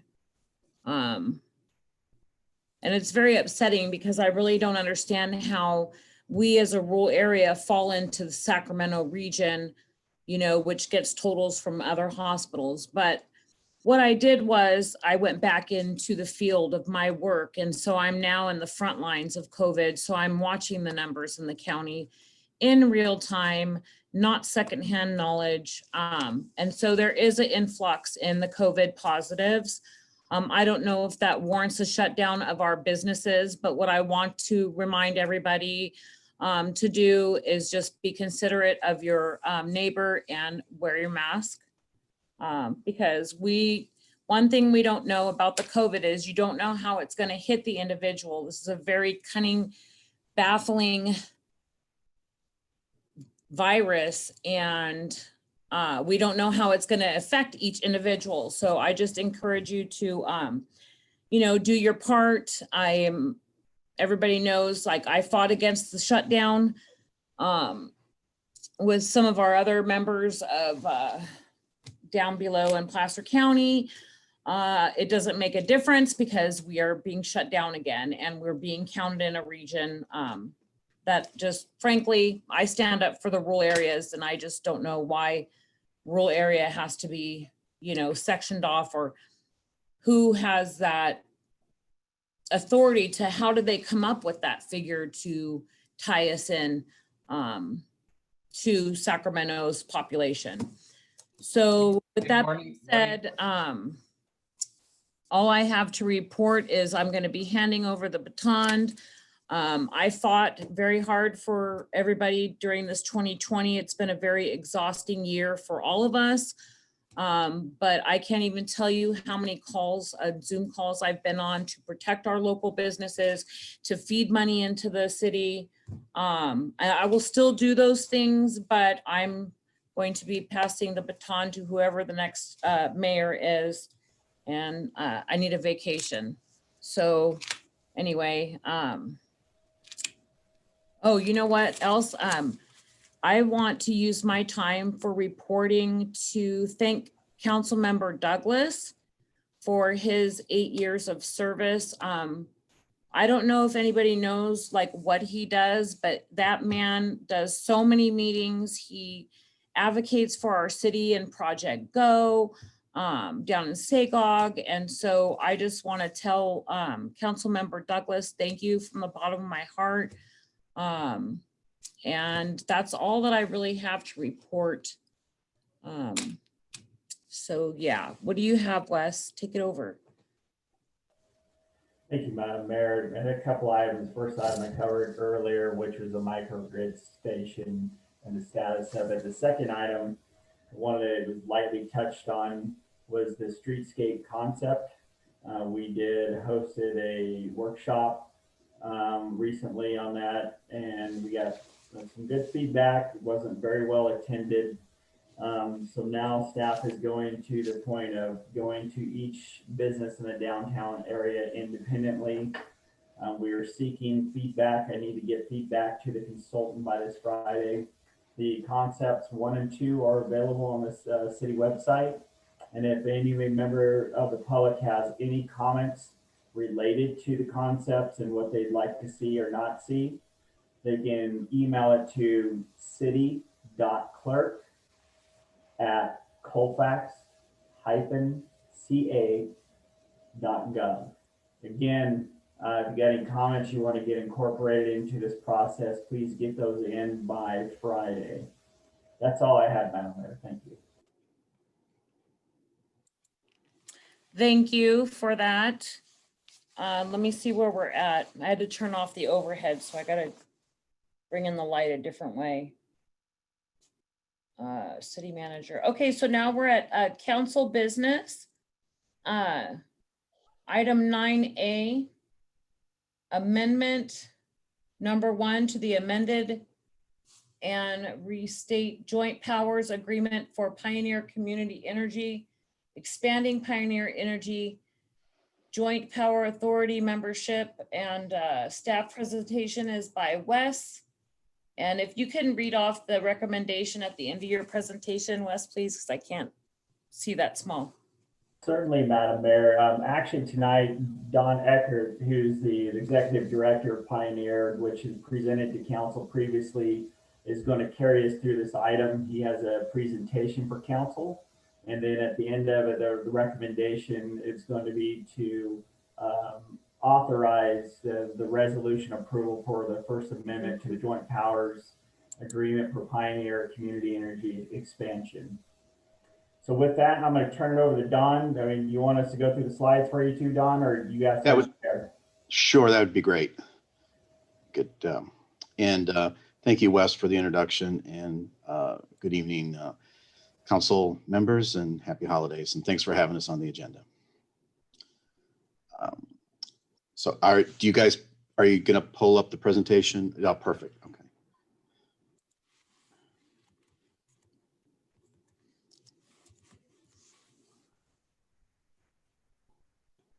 Don, I'm sorry, can you just share your screen with the presentation? Sure.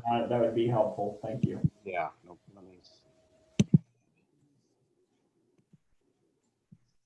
No, can you all see this?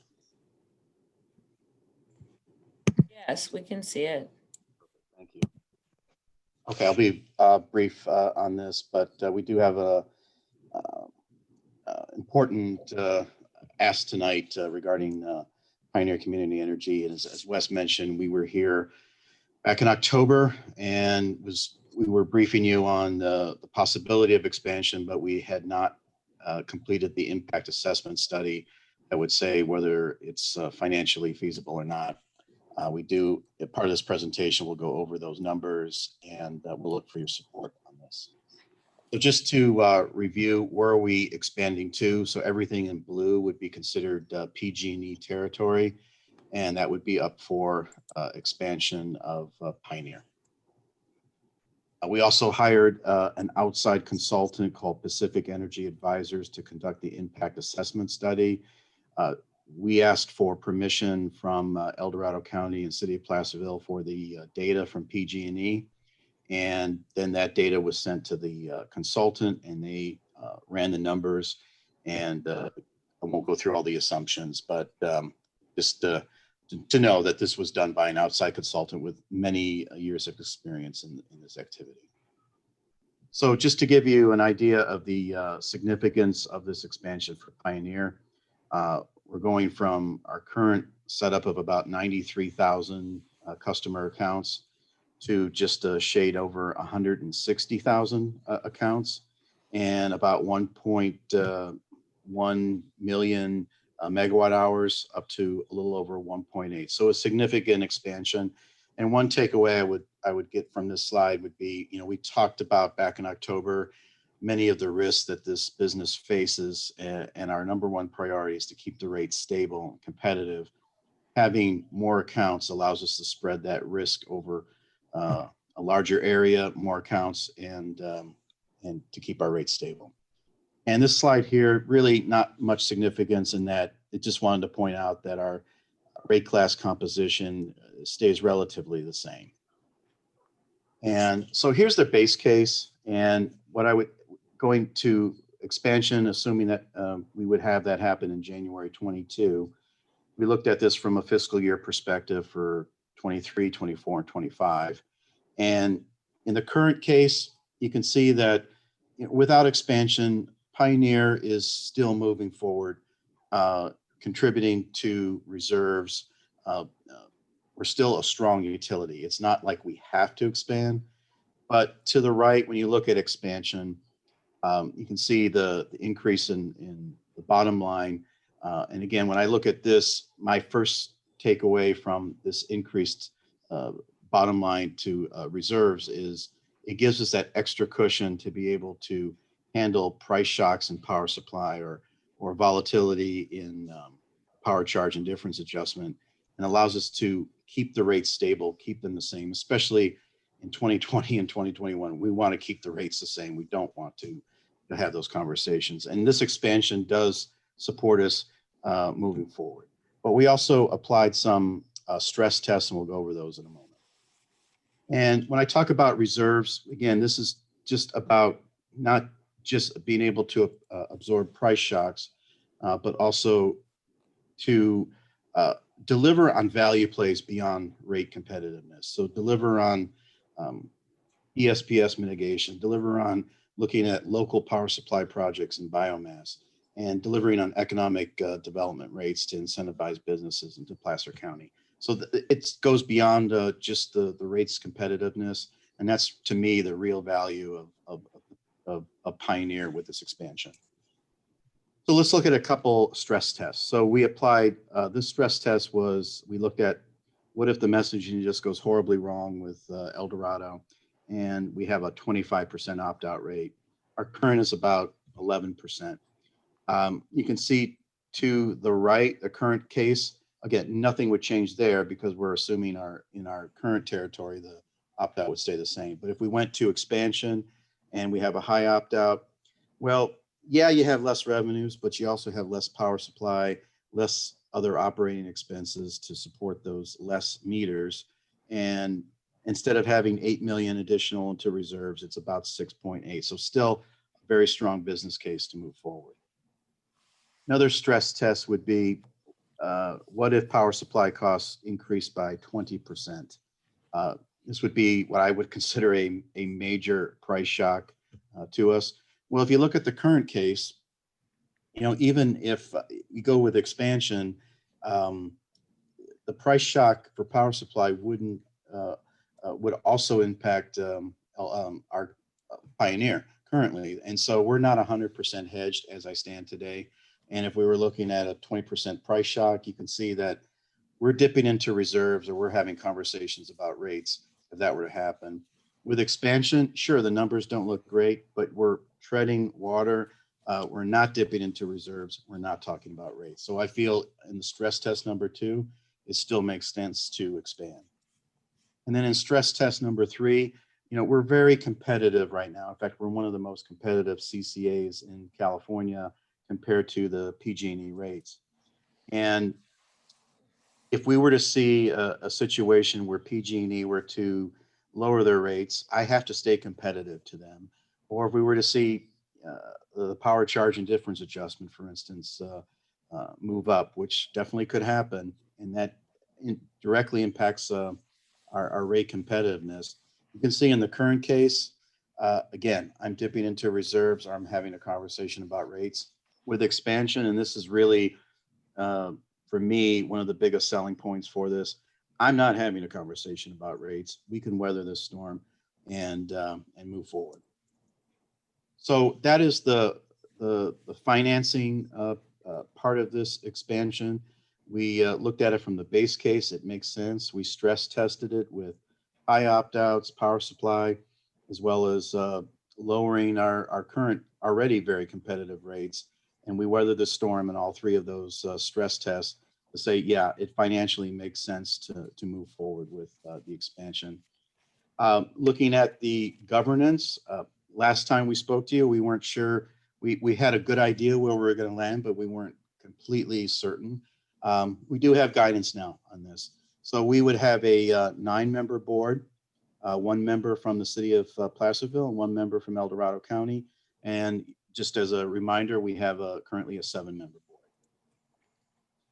board. This would be the voting share makeup if we were to continue with a weighted voting. And you can see quite a change from the current to the expansion. And in fact, Placer County is the #1 voting share currently.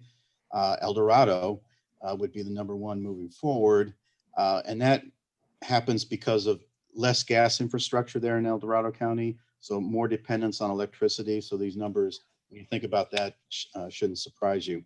However, the board has given us direction to come back to them in the January 21st board meeting, amending the JPA and eliminating weighted voting. So really this slide does not apply now. We would look at the previous slide, which is a 9-member board. So 1 member, 1 vote, but we would still continue with the 2 seats for Placer County. And just to give you an idea of the timeline. So just as a reminder, when we spoke about this back in October, we were in a very tight timeline to be able to bring El Dorado County and Placerville online in 2022. We had to file the paperwork with the CPUC at the end of this year, which is why we're talking about this tonight. So since we had the impacts assessment study, we had a special meeting with the Pioneers Board. From there, we had Auburn, El Dorado, Placer County, Loomis, Placerville. Last night we had Lincoln and Rockland, and then now tonight we're meeting with you folks. Everyone has voted to move forward with this expansion. If you choose to do so tonight, which we endorse, then December 17th, next week, we'll take this to the Pioneer Board to amend the JPA as well as amend the implementation plan. We'll file that with the CPUC at the end of December. And El Dorado and Placerville would not join the board until the CPUC gives the okay with the implementation plan. And then we would start the process of marketing and power procurement and other steps to get them online in 2022. So with that, our recommendation is support of amendment of the JPA. We've gone through the numbers. The board feels comfortable, Pioneers Board feels comfortable with the direction of the governance. And we look for your support tonight on this as well. So that concludes my presentation. Happy to take any questions. Okay. Do we have any public comment? Let's always go to public comment. I'm not seeing any on Facebook on this item at the moment, Madam Mayor. Okay, let's start with Councilmember Fatula. Do you have anything to question or any comments that you want to make on this item? Nope, no comments on it. Councilmember Douglas, what do you have to add? Can you? Yes, I'm very proud of the progress Pioneer has made. Jennifer Montgomery helped to start it. It started right here in Colfax, so we can have a lot of pride in that. We helped to kickstart the whole project, and I wanted to thank Director Eckert for not resting on the laurels, even though we were successful, but moving on beyond and knowing that if you're not growing, you're shrinking. So thank you, Director Eckert. That's it. Thank you. Thank you, Kim Douglas. You also are on that board, so thank you for all your hard work. I know you've been there since the beginning as well. So thank you. Councilmember Burris, what do you have? So I had some questions. So, you know, up till this point, Placer County residents have been the ones to build up the reserves that we currently have. And one of the things that I just want to touch on is what commitment has El Dorado County made to secure those reserves and to pay their fair share going forward to ensure that Placer County residents aren't essentially, you know, just bearing the full weight of establishing and giving them the benefit of being able to join us going forward. You know, I understand that there's a great market opportunity for us and they bring a lot of value to the table, but I don't think that that is an adequate, or sorry, I don't think that that's going to be an equalizing sort of trade-off for making sure that those reserves are protected going forward. Great question. And I forgot to mention that is we had actually two updates at our last November board meeting. One was a direction on voting shares, and the other was to address the issue that you just brought up, Councilmember Burris. And the direction, the motion I had from the board was to develop a what I would call, for lack of a better term, because I'm still working on the policy, but a baseline reserve policy, if you will, and to say that at the time of expansion, whatever cash reserve / equity has been built up by Placer County's folks, that is protected so that in the case that for whatever reason, when we launch with El Dorado and Placerville, that if the current rates are not covering their cost of service, we will not dip into reserves that has been built up by Placer County, but in essence, look towards a different rate for El Dorado County and City of Placerville if it turns out to be the case that they're not covering their cost of service with the current rates. And so we're working on their policy right now. I'm looking to bring that to our finance committee in early January and for the Pioneer Board for approval at our January board meeting. But to your very point, it's been almost every member agency has brought that up. What can we do to protect our the equity that's been built up? And that was the direction from the board a couple weeks ago. Okay, great. Well, I'm glad to hear that. And, you know, I understand and appreciate the fact that we definitely have lower rates, and this merger is essentially going to give us a huge opportunity to lower those rates and consider more renewables. And, you know, I think that's great, just not only from a consumer perspective, but an air quality perspective as well. And really excited to see where we go with this. And I appreciate the idea of being able to consider the rates on a territorial basis, just because, you know, even when we look at the way things work in general from a PG&E perspective, you know, that's not atypical to see, is that the different rate schedules that are available in different areas, you know, can affect the overall price of energy that you're paying for. So I'm glad to hear that. That's all I had, Madam Mayor. Thank you for that, Councilmember Burris. Great question. Mayor Pro Tem Lohman, what do you have to offer or question? Anything? I have no additional questions on this item. I do want to also thank Kim for all his hard work on this and starting from the ground floor. I know he's been on this board since the beginning, and Pioneer's become a great service for Placer County. I'm looking forward to spread it to offer it up to El Dorado County. That's it. Awesome. Thank you. Thank you for that comment too. I don't really have any questions on this item. Do I have a motion? I'll make the motion to approve. This is I have Joe. a motion on the floor. Do I have a second? This is Joe. I'll second it. Thank you, Joe. I'll do a roll call. Councilmember Fatula, Aye. Councilmember Douglas, Aye. Councilmember Burris, Aye. Mayor Pro Tem Loman, Aye. and myself is an aye. Motion carries. Oh, thank you so much. And I also want to, from Pioneer's perspective, also thank Councilmember Douglas for his service, and welcome Councilmember Burris next month. Thank you.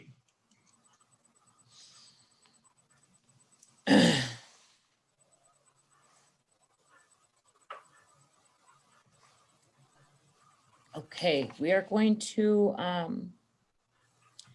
move forward to item 9B. Wes, can you take it over, please? Yeah, I'll give it a go at this, and Mick, feel free to jump in if you think I've missed something in here. I just want to give a little background of kind of the history of the current agreement between the city and SPD, and give an update of what the request is currently. So in February of 2013, the city and SPD entered into a digital billboard sign and relocation agreement, which allowed SPD to put 2 static billboard faces on locations at 1534 South Canyon Way and 962 South Canyon. With the 2 digital faces on one on each side of each of the locations. The agreement required all 4 digital sign faces to be installed no later than February 12th of 2018. Unfortunately, SPD was able to get one of the digital signs put up, the faces 1 and 2 on 962 South Canyon done, but they were not able to get the additional phase 3 and 4 at 1534 South Canyon done. At that time, SPD asked for an extension. In November 2017, council approved that extension, which expires December 31st, 2020. The market conditions still are not favorable, which would support them installing the 2 remaining digital faces. So SPD is here tonight asking for an additional 2-year extension. The extension would allow the agreement to continue to December 31st of 2022 to complete the remaining 3rd and 4th digital sign faces on there. Staff is in support of this and recommends council approve the extension. Did I miss anything, Mick? No, you covered it, Wes. Thank you. So, Madam Mayor, staff is here and ready to take any questions council may have. Okay, do we have any public comment, first of all? Madam Mayor, I don't see any public comment on Facebook at this time. Okay, thank you. Let's go ahead and open it up to Councilmember Fatula, please. Yeah, I have no comments at this time.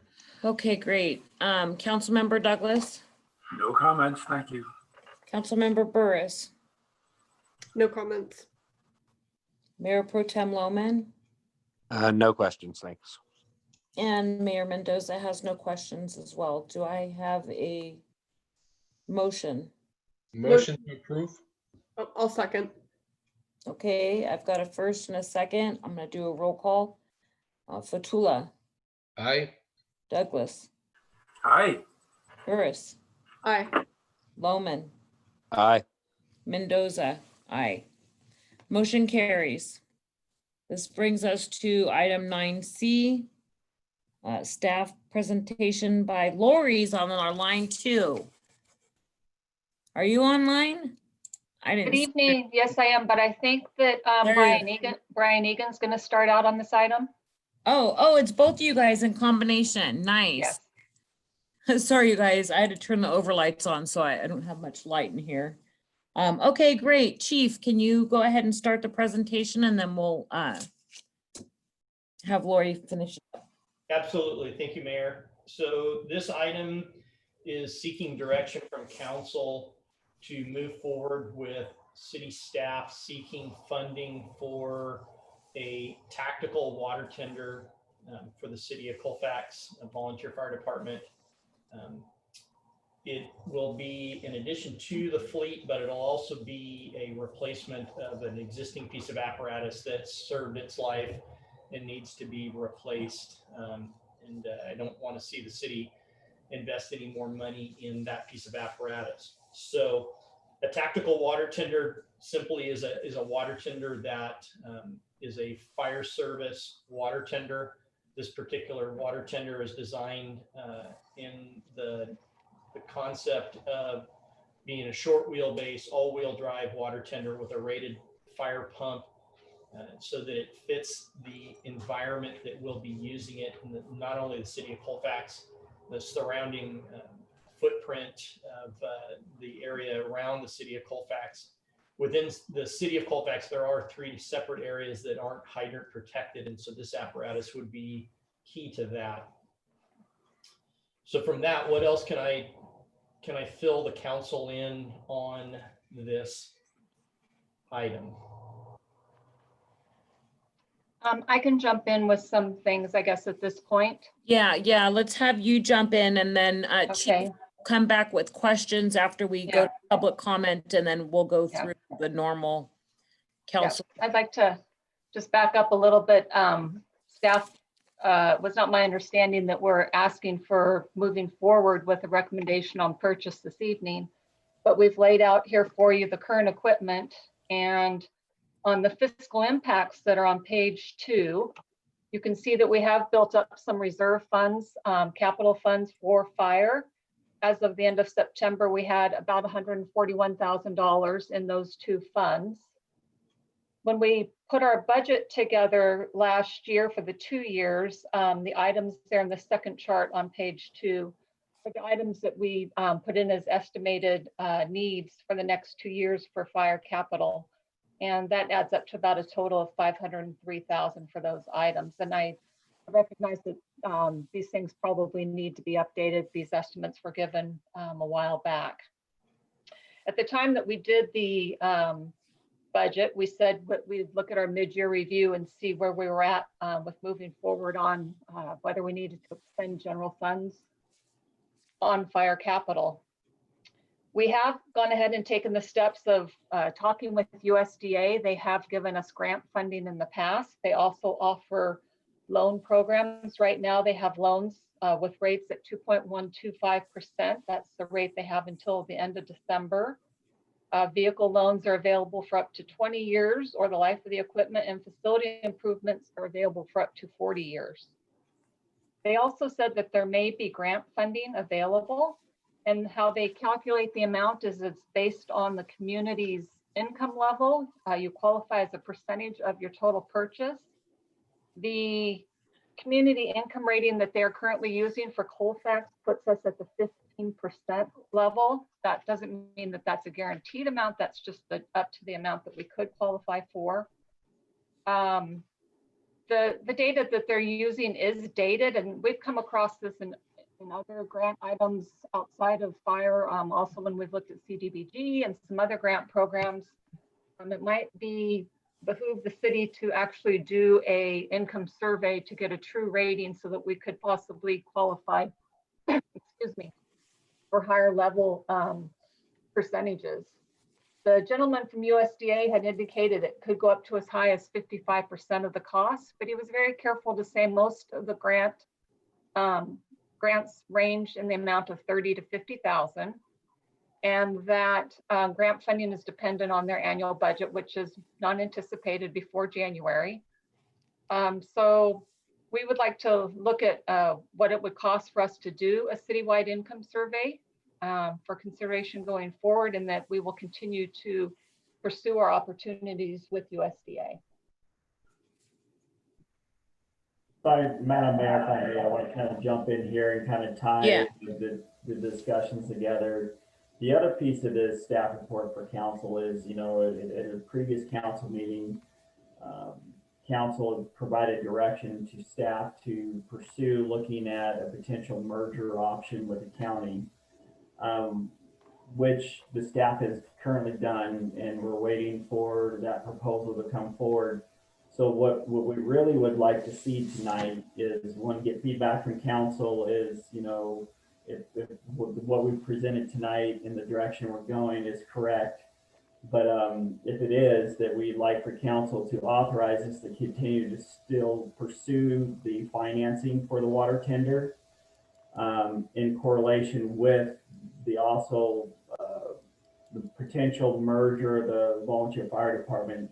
What we don't want to do is buy a $370,000 piece of equipment if ultimately there's a chance that council will merge the volunteer fire services into the Placer Fire deal. So at that point, we would be obligating the community to pay off the debt for some time now for services that would be rendered through Placer Fire. So that's kind of where we're at currently. You know, I think, you know, from here, where we go next, maybe a workshop might be of value once we get the proposal from Placer Fire, the county, and kind of looking at it as we continue to pursue down the road of looking for financing for the water tender at the same time. So with that, unless you have something else to add, that's kind of the perspective of what we see from the staff level. Yes, so thank you, Wes, and thank you, Lori. So when we, in the fire service and the administration, when we talk about replacement of apparatus, we want to look at different opportunities based on what call types we have, what staffing we have, what areas we serve, and that all builds us a plan of what kind of apparatus that we need in our fire stations or in our department or in our companies. So when we started talking about the tactical water tender, one of the things that has already been taking place within our county fire system as we've looked at our paid fire stations versus our volunteer company stations, one of the things that we recognized is there was a lot of duplication in apparatus.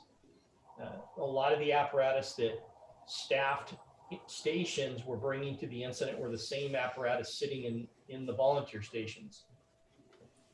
With this tactical water tender, what we're looking to do is provide a piece of apparatus that a small rostered volunteer fire department can be efficient and safe and add to the mitigation of an emergency incident, whether it's in the city of Colfax or outside the city of Colfax. The reality of it is that our current roster is small, like most volunteer fire departments, not only in Placer County, but in the Western United States. We have a different demographic than what we used to have in our communities. And what we need to do is look at opportunities where we can make a 1 or a 2 person volunteer response not only safe, but make them efficient for the incident that's at hand. And that's why we're talking about a tactical water tender here. And is what we've done and what we've started to do with some of our own county fire companies is reallocating and moving resources around, or the planning for that, and the replacement of specific apparatus. This falls in line with that. And if we get further direction from City Council to continue discussions with a merger of the Colfax Volunteer Fire Department and Cal Fire Placer County Fire, a tactical water tender in the Colfax area is still as absolutely as valid now as it would be then. And we certainly would want to see the city continue to move forward with that if we get to that stage in the discussions. Okay, thank you. Let's look out for some public comment. Do we have any public comment out there? Mayor Mendoza, I have none on Facebook at this time. Thank you. Shanna, did anything come into the city that we know of? I don't have any comments at this time, Madam Mayor. Okay.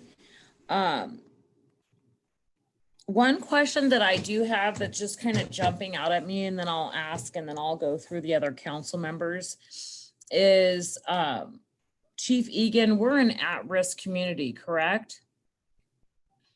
When you say at risk, do you mean for wildland fire threat? Yes, sir. Yes. You know, the whole thing we presented, or we hosted Gavin Newsom up here in 2019, and he kind of used Colfax as an example for the other, I believe it's 37 cities across California. Is Yeah, that correct? I don't remember what the number was, but yes, you are correct in that. Perfect. Okay. And I also know that there was quite a bit of money that was allocated towards these kinds of things. Do we receive any of that money? So the city of Colfax didn't receive any of that? Well, the city of Colfax did not receive any money. No, the money that was allocated to the fuel reduction, and specifically Colfax, the North Fork American River Shaded Fuel Break was funded for the initial phase of that project, which we're in beginning year 3 of the maintenance portion of that project. So the monies that were allocated were not allocated for firefighting resources to the local communities. It was funding fuel reduction and the associated work that was done with defending the communities from where our wildland fires come from. Okay. So like when he said that money was going to be allocated to equipment, this isn't the type of equipment that he was talking about. He basically did those big planes and whatnot. Well, the more of so what the equipment that was, and I can't speak specifically to what exact equipment he was referring to, but CAL FIRE has received over the last 12 months a number of specialized pieces of equipment that are specifically related to fuel reduction. So masticators, both skid steer masticators, track masticators, excavators, track chippers, that kind of equipment is what CAL FIRE, as the state's fire department and the state's forestry agency, we've never had any of that equipment to do the large scale fuel reductions that were needed. That's where a lot of that money went towards. So more of a preventative correct funding source. So it was basically his focus was on the preventative stuff, not much on the hands-on, we got to get the fires out type of funding. Okay. Correct. The thought being, the overall strategic thought being is, if we can stop the fire and keep it out of the communities, then we won't have the devastation that we've seen in the prior years. Yeah, no, I understand that part. I kind of needed to get some clarification on that part of it. And now I'm going to open it up to the other council members. Let's start with Council Member Fatula. What questions do you have to any of these 3 presenters tonight? Okay, so I got a couple of items on this one I want to talk about.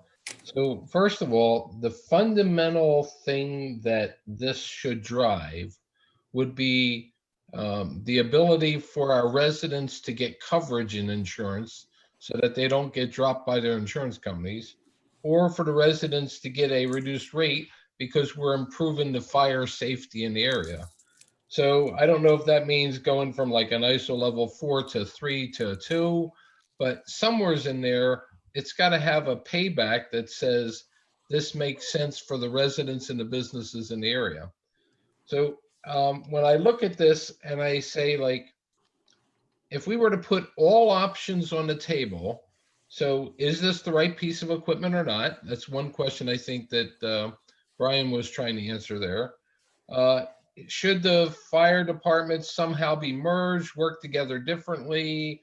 Let me take some extreme positions. Like, should we staff Colfax Volunteer Fire Company with 2 permanent people so that it's always manned? I don't know the answers to any of these questions, but I'd like to look at what are all the options that we have that we can put on the table. And that includes, what do we do with CAL FIRE to get CAL FIRE's efficiency up? Is there anything that we could change in how CAL FIRE goes after these that could help? So my thought is it would be really worthwhile to do a workshop between now and say our January meeting to kind of walk through each of these different areas.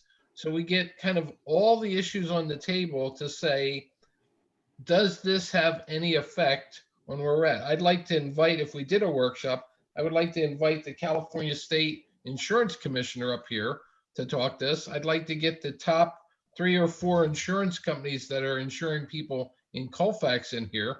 And maybe together with everybody talking, we could figure out if we did X, Y, and Z, it could help every one of our residents and our businesses in the area. Because I think this topic is more complex than just a water tender. Although I support the water tender, so I'm not supporting that. But I'm just saying, like, I think we have an opportunity here to set the model for a Sierra Mountain town as to how we go about solving this problem. And I think it's really important to get all of the parties involved in a workshop to kind of go through this. So my recommendation would be to hold this item to our next meeting.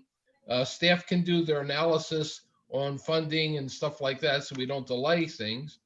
But I would like to get the workshop together to really go through all of the details in this to say, what are the right decisions to make in this?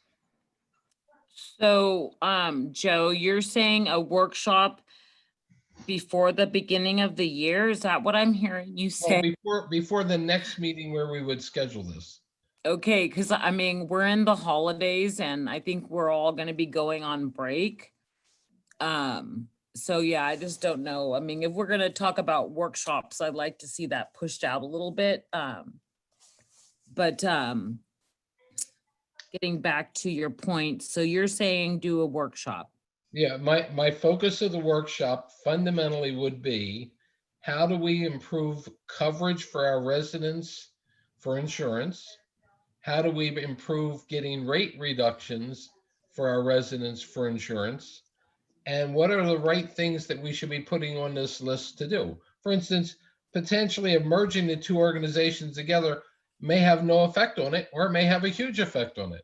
I don't know the answer to those questions to be able to say what's the right thing to do or not to do. But I think if we do a workshop with the right parties in there, we could drive this in a really good direction. And my reason for saying that is, we already know that we're moving down the path to do the vegetation reduction in Colfax. So that's a positive thing. I know in the house that I built, those 7 things that I did got me a rate that's almost 7 times cheaper than what other people are getting. So that's a positive thing. So my question is, if we put all of this stuff together on the table, what are the right items that should be there or shouldn't be there? And I'm sure like, Sean's got a whole bunch of good ideas. Brian's got a bunch of good ideas. If we put those together, can't we get something that actually makes a positive effect to our residents? Okay, great. Great output as always, Councilmember Fatula. I like it. Councilmember Douglas, do you have any questions or anything to add to this topic? No, thank you. Councilmember Burris, what do you have to add or any questions for any of the 3 panelists today?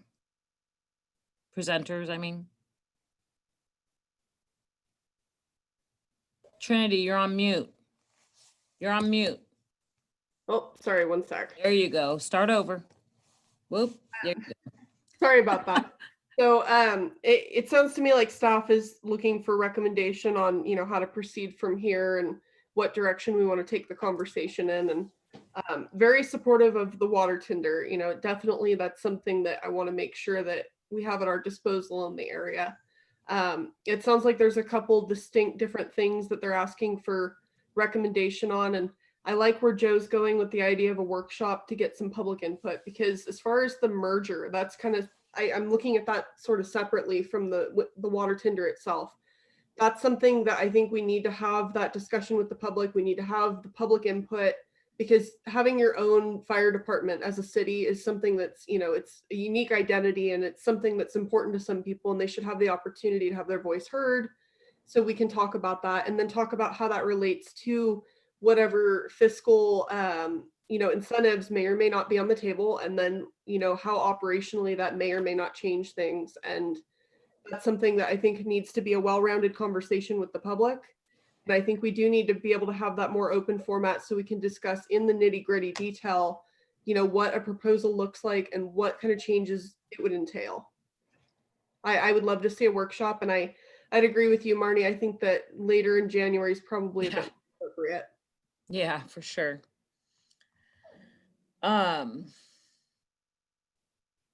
Mayor Pro Tem Lohman, what do you have to add to this conversation? Any questions that you have of the three presenters tonight? What's your take on all of this? First, I'd just like to say thank you very much, Chief Estes, Chief Morris, Chief Rubenot, and Chief Egan for being here. That's a lot of brass in one room. Oh. But definitely appreciate y'all being here to go through this discussion with us and give some feedback. So for the water tender item, I know we could be looking at a possibility of 50-50 match grant. Didn't sound like that was very likely for the water tender item, and probably leaving us at around 30K. I would say depending on what the cost for a survey is based off of what we can get and the further delay time it could put on possibly purchasing this piece of equipment. I don't know. It might be something we might want to pass on for this piece of equipment. We do have another piece of equipment that's up in the rotation also to be replaced. That's not quite as critical. No, we have a 12 to 18 month lead time from the time we approve purchase for this piece of equipment.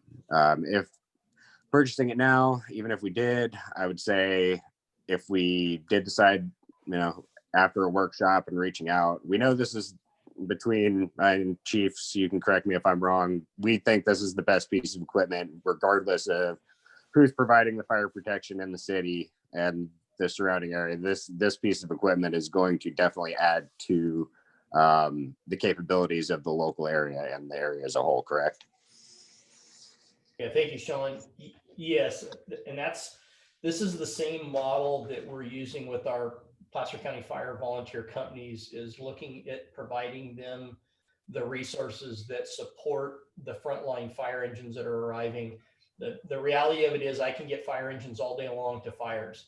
We struggle getting water tenders to those same fires simply because of a lack of a number of them regionally wide, and the difficulties that we have with volunteer programs and getting water tenders staffed out of volunteer programs.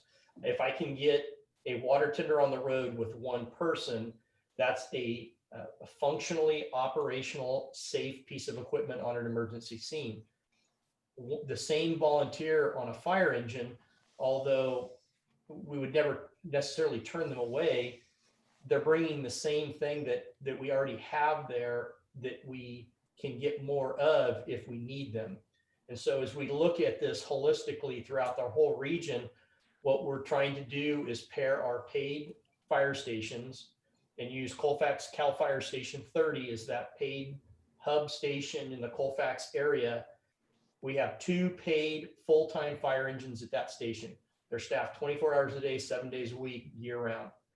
Those 2 engines can handle the majority of the emergency calls by nature of the staffing and the equipment on those engines. It's when we have the larger fires or the more isolated fires that we need, specifically as we're talking a water tender.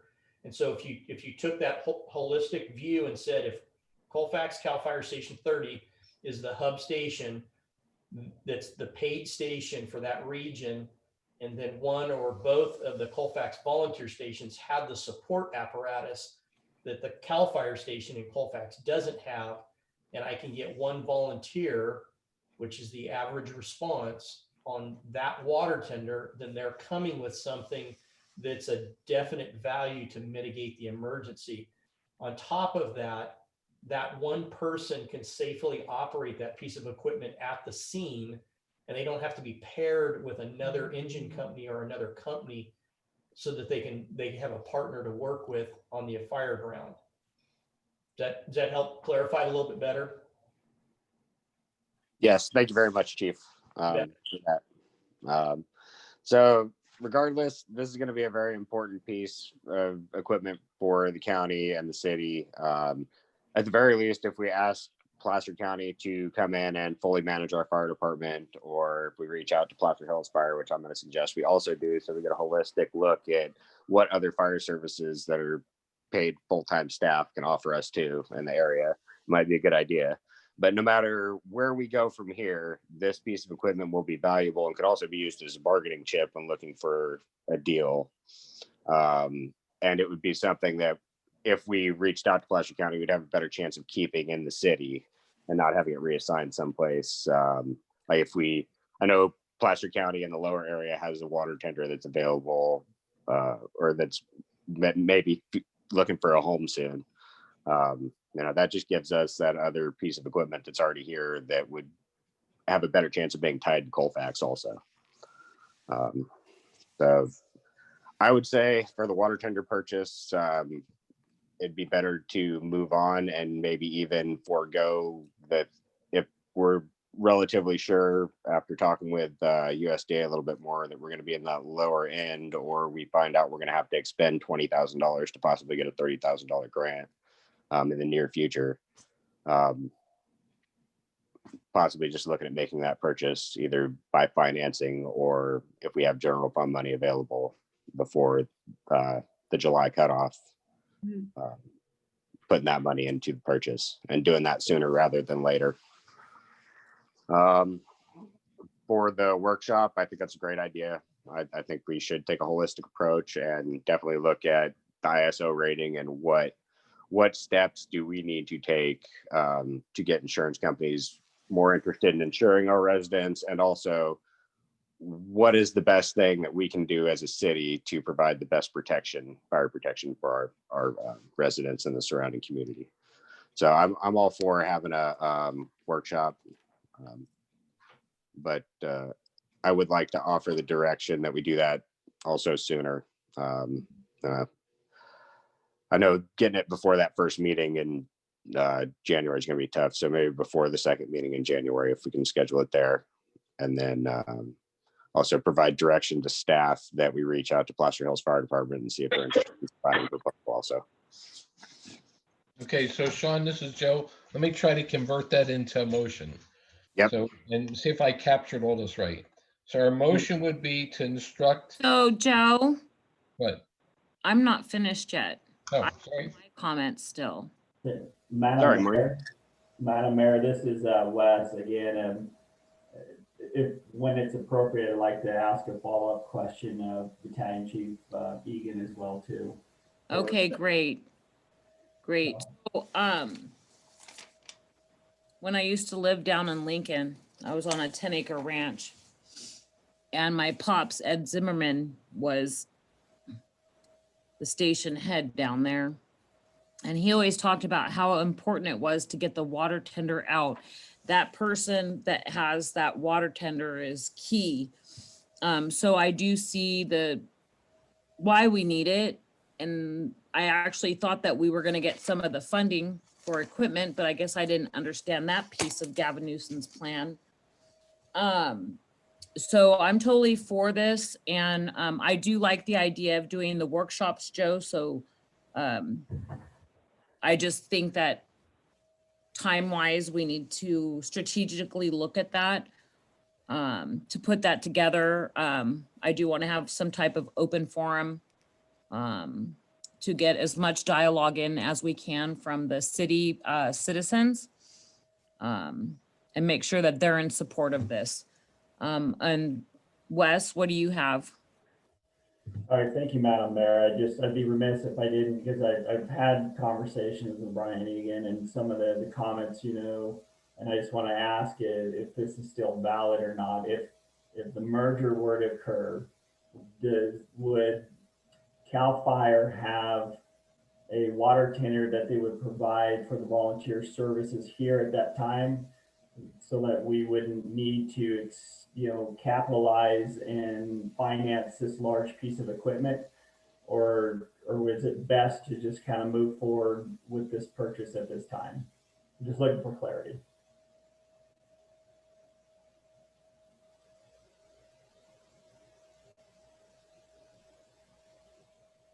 Brian, did you hear me? I'm sorry, Wes. No, I did not. Okay, I'll try this again. So in some of our early conversations, we talked about if there was a merger that CAL FIRE would likely have a water tender that could be utilized in the community that would be provided as part of that merger. Is that still something that's available? I'm trying to paint the picture for council so they can see this thing holistically. Is before we make this huge capital purchase and finance it, what options are available at this point? Or is that something we can't truly? So the specific to there is not currently a specific water tender that's not unassigned. My recommendation would be if that is something specifically the council is seeking, that we can have those conversations. I do want to make sure that everyone in this listening audience is clear on this, that we are currently in the middle of, or not in the middle of, but we are in a 3-year contract with the city of Colfax as providing administrative services for the fire department and some other ancillary duties. If the council is seeking to have a discussion regarding another fire agency providing a bid or a quote for fire services, that's something by contract the city would need to look at the 120-day notification to CAL FIRE, Placer County Fire, and Placer County on. The discussion tonight is specific about looking at providing staff that direction to move forward with whether you call it a study or more research specific to a funding source for the water tender, as we discuss the replacement of apparatus. So we're kind of talking, and I know that they are both interconnected, but they are separate from what the actual discussion tonight is. Have I clarified that? Kind of. I mean, I thought in some of our earlier conversations that there's some more potentially on the way. I just wanted council to be informed of what potential options are out there. And Brian, you're correct. It's, you're wearing your paid administrative hat and you're supplying the support for what the volunteers need. And we're kind of wrapping two conversations here together. We just kind of, from staff's perspective, we want to make sure that we're meeting what council's expectations are, whether it's we move forward immediately with the purchase of the water tender or delay it in correlations with the merger discussions, or how that is best suited. But anyways, thanks for trying to explain it, Brian. And Mr. Estes, looks like you sat down like you have something to add to it. Yeah, thanks, Wes. And Mayor, if I could just maybe try to clarify Chief Egan's. Absolutely. I actually mentioned you in the beginning of the meeting when I seen your name pop up on the participants. So you're kind of my hero. When I first came on to council, Paradise had happened and all that, and the one. So what are you seeing here, and what are your thoughts on all of this? Well, thank you, Mayor, and it's good to see you again. And I appreciate all of your time tonight. And I think what I just wanted to clarify to everyone on the council, and that is that our relationship with City of Council, back since 2001 is very, very important to us. And obviously Chief Egan as my proxy there on a day-to-day basis with Wes and all of you. It's a very important part of his life representing the city of Colfax, and it's very important to me as the county fire chief that the city of Colfax is represented well. And I know there's been some kind of ancillary discussions that have started to simmer out there about the using the term mergers or looking at county fire, providing maybe more encompassing services. I just want to be real clear that when we get into the talk about contracts or requests for proposals or requests for information, and especially when we talk about bringing to the table other agencies to essentially bid on fire services, that's really, that's certainly something we can have a discussion about. And I like Joe's idea and Sean's idea about a workshop. I think getting, myself and Brian and a couple of the council members and Wes together and talking about all those options is really a good idea. But we take our responsibility as the City of Colfax Fire Department in coordination with the volunteer fire department very, very serious. And so I get a little sensitive, I guess, when we kind of throw out, well, we'll just go to this fire department and see what they could do it for, or this fire department and see what they could do it for, because we are your fire department, and we take that very, very seriously. We take it to heart, and really what we want to do is work with you as we come to the end of this 3-year agreement and look at negotiations at the end of this agreement in July, and look at our future together as partners at what that's best suited to look like, and whether that is, the current model as it exists, and just reevaluating the costs and seeing if they work as they sit, or if we need to readjust those, or if it looks like something that is more holistic with the Placer County Fire Department. That's certainly for discussion, but I'm just, to be quite frank, I'm a little sensitive if all of a sudden the discussion goes to, shopping out bids with other fire departments. We put a lot of time and a lot of effort and a lot of passion into our service to the City of Colfax and to the community members here. So I just wanted to make sure that you heard that right from the proverbial horse's mouth, if you will. So thank you, Mayor. I appreciate you letting me have Awesome. that time. Thank you. Thank you for that. Can I make one additional comment real quick? Just to Chief S's talk points. Chief, I definitely want to say, as a 20-year member of the volunteer fire department here in Colfax, I started in 1999, right before we joined into cooperation with CAL FIRE and at the level we are now. And I got to say, Colfax has been incredibly lucky to have the working relationship we've had with CAL FIRE. Our chiefs have been incredible. You yourself, Chief Ian, and Chief Paulus before him, and everybody else. We've just had an incredible working relationship, and I would love to see that continue. I do appreciate everything at CAL FIRE and Placer County Fire and your departments and all the guys at Station 30 and the rest of the even ground level crews do. So thank you very much, and please don't take me reaching out as trying to belittle anything that we've gotten from CAL FIRE or Placer County Fire in the past, or what we know we'll get from the future. It's just been a great relationship, and I hope it continues for a long time. Yeah, no, thank you, Mayor Pro Tem. I very much appreciate those comments, and I really believe in evaluation of anything, no matter how good something is or how good something has been. I believe the key to success is always to open the books up, look at something, evaluate it, and make sure that what we're doing now and into the future still makes sense for the City of Colfax and how we make it better into the future. But as long as I'm in this seat, which is going to be for a while, I am absolutely 100% committed to the future of our relationship with the City of Colfax. So you got my word on that. Thank you very much, Chief. Okay, thanks, guys. Thanks, Chief. Thanks for all you do. Be safe. So this is Joe. So let me go back to try to get a motion on the table then. Yes, please, Joe. All right. So here's what I would like to propose as the motion. One is that we instruct staff to start the comprehensive fire service analysis on this water tanker. So we get that piece in motion and running.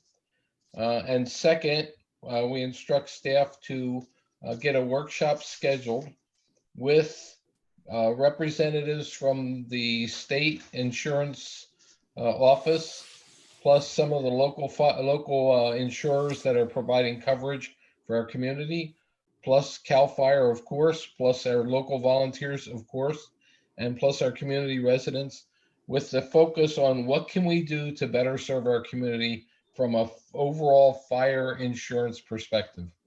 And I think that opens up the door to all of the discussions to say, how do we just work together to make this thing happen? That's my motion. I'll second your motion, Joe. Okay, so I have a first and a second on the floor. I'm going to do a roll call. Fatula. Aye. Douglas.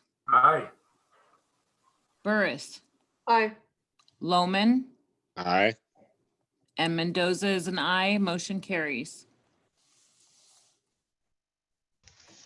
Was that direction clear as mud, Wes?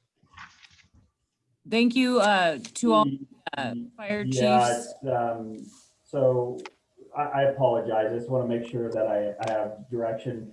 The workshop part of it, I get. Have clear direction on that. The comprehensive water tender analysis.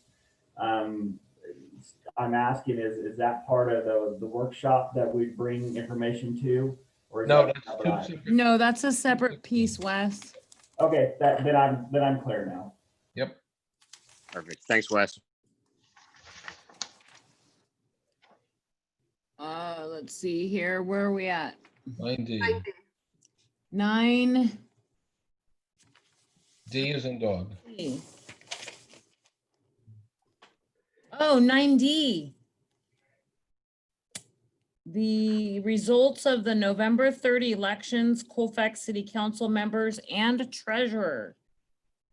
Staff presentation. I think I'm the de facto here.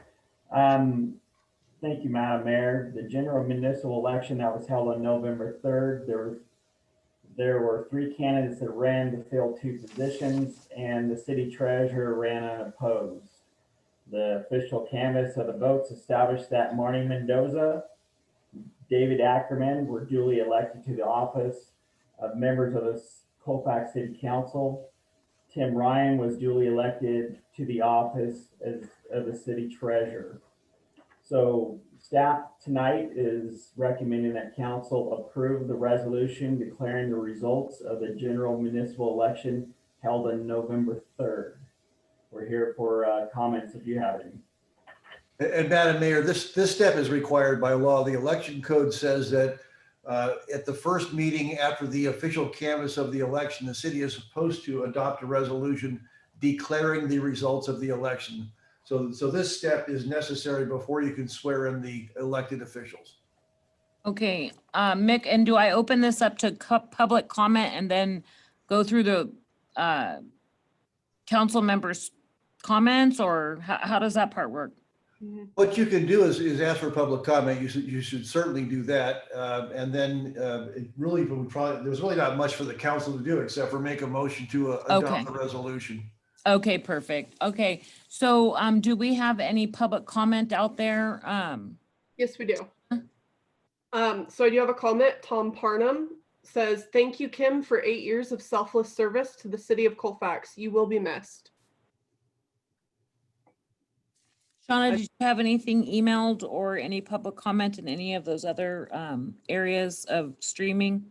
Madam Mayor, I don't see any comments at this time. Okay, thank you, Tom Parnham, for your comments to Kim Douglas. Motion to approve the resolution. I'm sorry, what was that? Motion to approve the resolution. Okay, I've got a motion on the floor. Do I have a second? I second. I've got a motion and a second. I'm gonna do a roll call. Futula. Aye. Douglas. Aye. Burris. Aye. Loman. Aye. Mendoza. Aye. Motion carries. Item passes. So that brings us to item 9E. Staff presentation, Wes. Thank you, Madam Mayor. And tonight, what staff is proposing is that the staff will issue the oath of office certification with the newly elected officials this week. Subsequently, staff will conduct the ceremony swearing in before the next meeting. The video of the ceremony of swearing in will be posted on the city website for everyone to see. Just structurally right now, it seems to make the most sense to do the swearing in, the ceremonial piece of the swearing in at a future time where we can record it and have it posted up.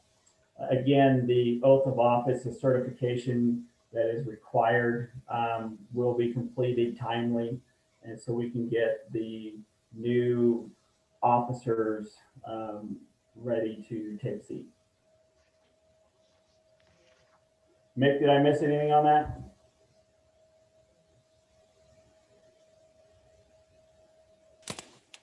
I'm not quite clear on what you're suggesting. Are you going to swear in the new officers tonight?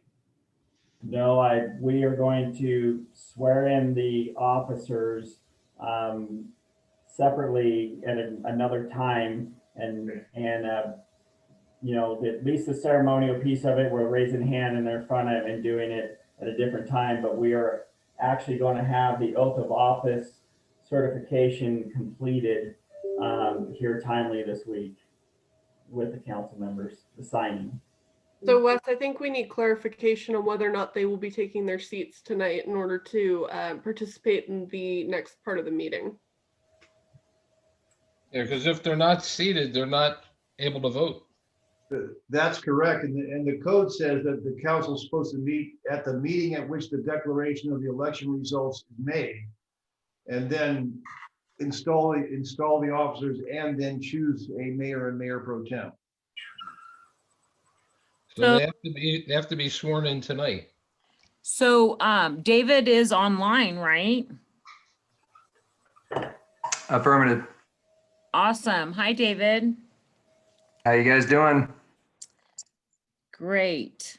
So So Madam Mayor, I misunderstood the city attorney when we previously talked. I thought the formality of having them sign the oath was what we needed to have them seated tonight.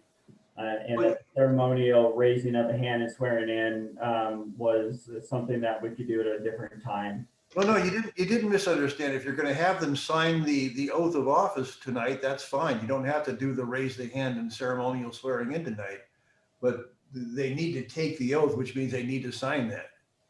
That's correct. We'll have them all signed tonight. I'll have two here, and then after the meeting, we'll follow up with David Ackerman. Are you available?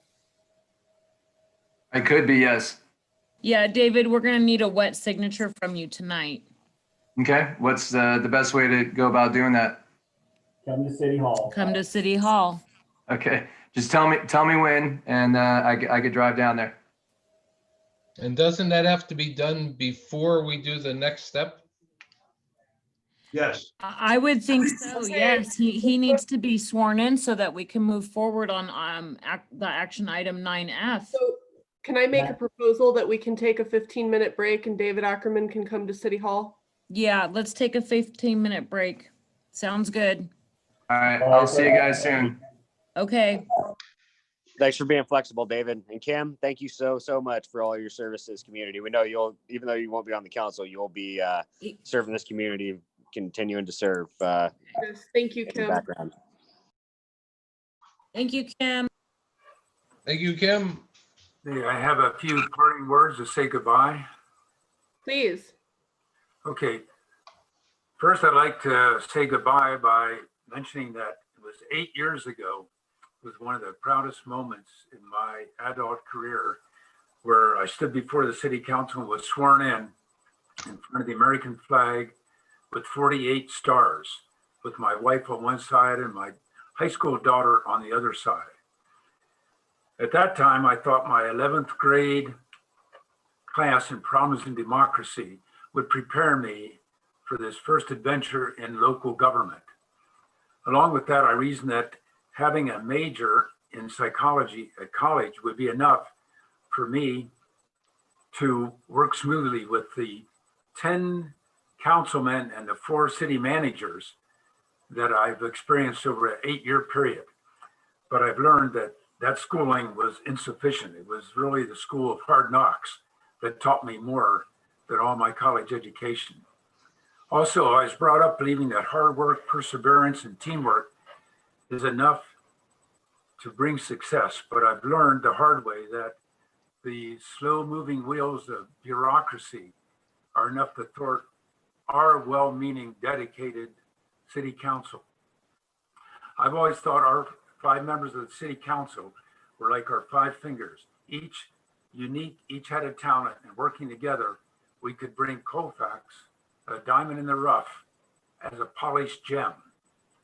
And on the flip side, my thoughts on losing the election are best expressed by Winston Churchill when he said, "Politics is just as exciting and almost as dangerous as war, because in war, you can only die once."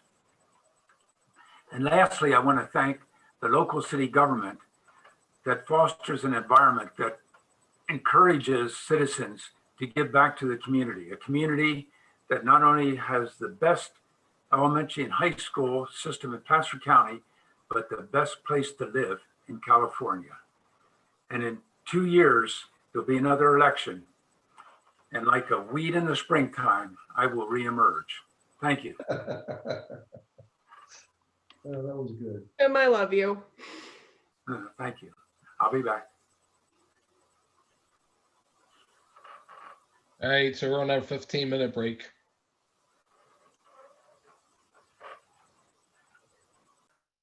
So I guess whenever David gets into City Hall, if staff wants to let us know so we can, make sure that we're all seated back down and ready to go.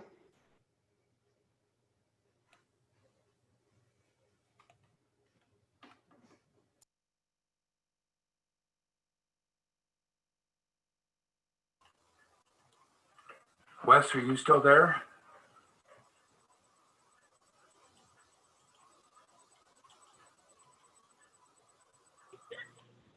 Hey, Cam, are you still on the air? It's Ty. Hi, Ty. Hello. Hey, I just wanted to, I didn't want to do it prematurely earlier, but I wanted to, again, thank you from the sheriff's office. You and I both you started on council and I started as a station commander around the same time. So I appreciate all your support you've done for the sheriff's office and look forward to seeing you in town. Well, thank you. Thank you for all the work you've done. And I appreciate the way you referred to my wife, Sherry. When I was the mayor, you referred to her as I think the first lady. I like that. Thank you. Yes, I still do call her the first lady when I see her. Yeah.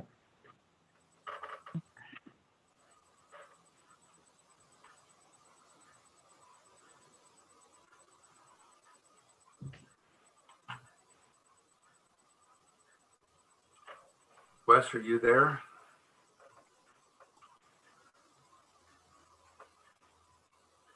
He'll be back momentarily.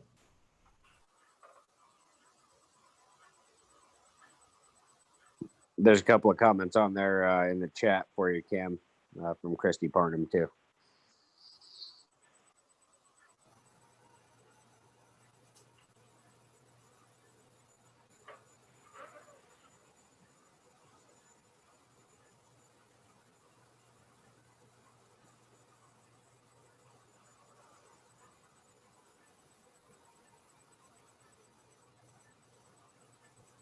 And from your city attorney, Kim, it's been a pleasure working with you. Thank you, Mick.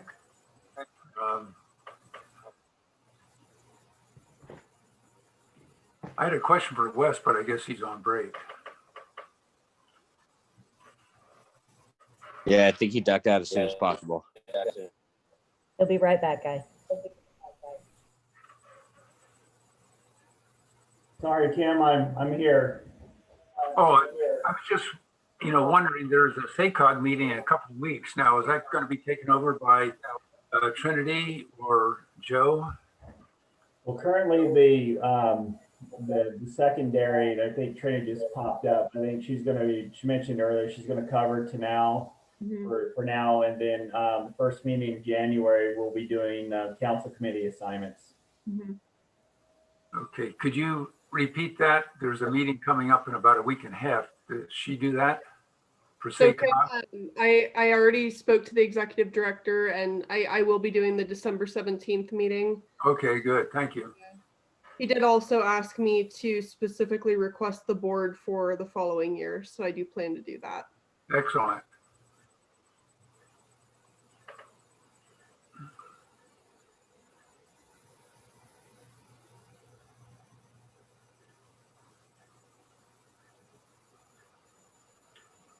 And then when you come back on council in 2 years, then you can jump back on the board. Okay, yeah.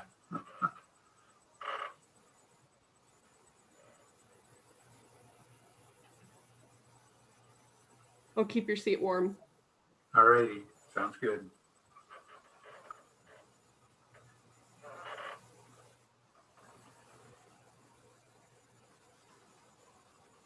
Yeah, people need to see what David Ackerman looks like. Well, this will be good because then we can get him on camera, I think.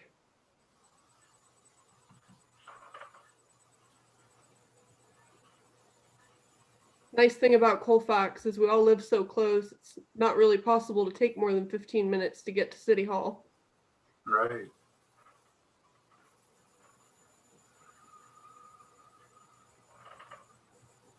Good thing he was in town tonight. Yeah. Hey, did any of you guys look at the Placer County COVID dashboard in the last like 24 hours? No. Yeah, it shows that the hospitalization ICU rate is like 22%. So we are so far away from what he's doing for this region. The 20.8% as of right now. But that is so hard, us being clumped in Yeah, with. it's like, so how do we explain this to our citizens that the reason he wants everything shut down is because we're at 14.8% when Placer County's at 20.8%. I think the hard part that I'm struggling with is, you know, beyond that, what I'm struggling with is, you know, the way in which certain businesses are being deemed essential versus unessential. And, you know, as I was going through the list and I saw that laundromats were considered not essential, that to me was extremely disturbing because there are so many people who don't have access to in-unit laundry. That's not, I mean, that's a luxury for some people. And I went years not having that. And to imagine for someone to say that that's not essential is, well, that's disturbing. Yeah, and especially if they have a little one at home and they're doing diapers, not disposables. And I've already had a couple people talk about this. It's down the street on North Forest Hill, and it's like, what? It's like, how in the world is this not essential? Well, and it's hard. Not everyone can afford disposable diapers, and you know, that's one of the issues that I'm just so concerned with. This is I understand we want to stop the spread, and I can definitely, you know, get on board with wanting to make sure that we're being, you know, respectful of other people and trying not to get people sick, but we also need to make sure that basic necessities are met. Yeah. And my big issue with this is arbitrary direction is not the same thing as good leadership. And just because something's being done doesn't mean it's the right thing that's being done. Yeah.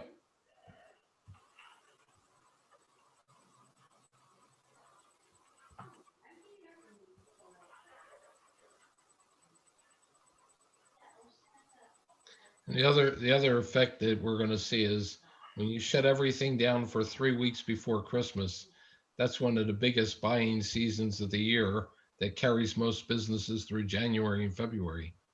And then when that disappears, it's like January, February is going to be a nightmare.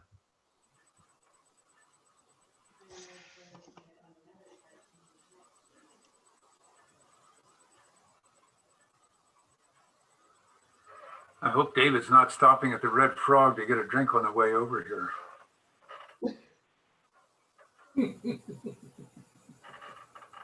Well, that would be concerning.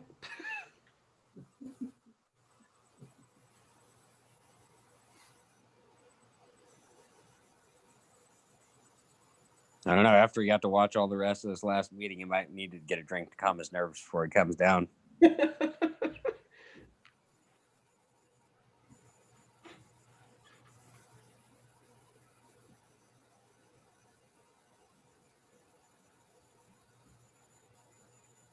If he doesn't make it in 15 minutes, do we disqualify him? Oh, sorry, Kim. I think we already did the other thing. I think that we're not able to end the meeting either, so we just have to sit here.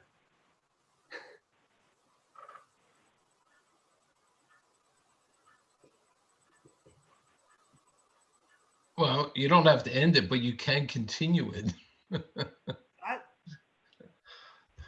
You just say the meeting ran out of time today. It's continued at this time.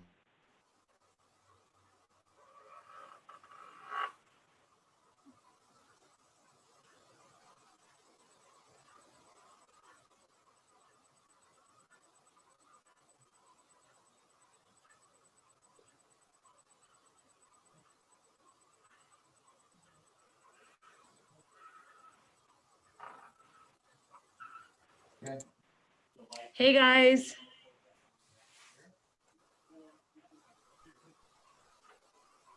Hey.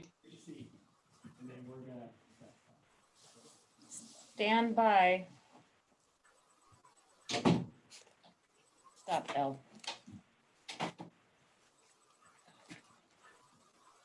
Okay, hold on.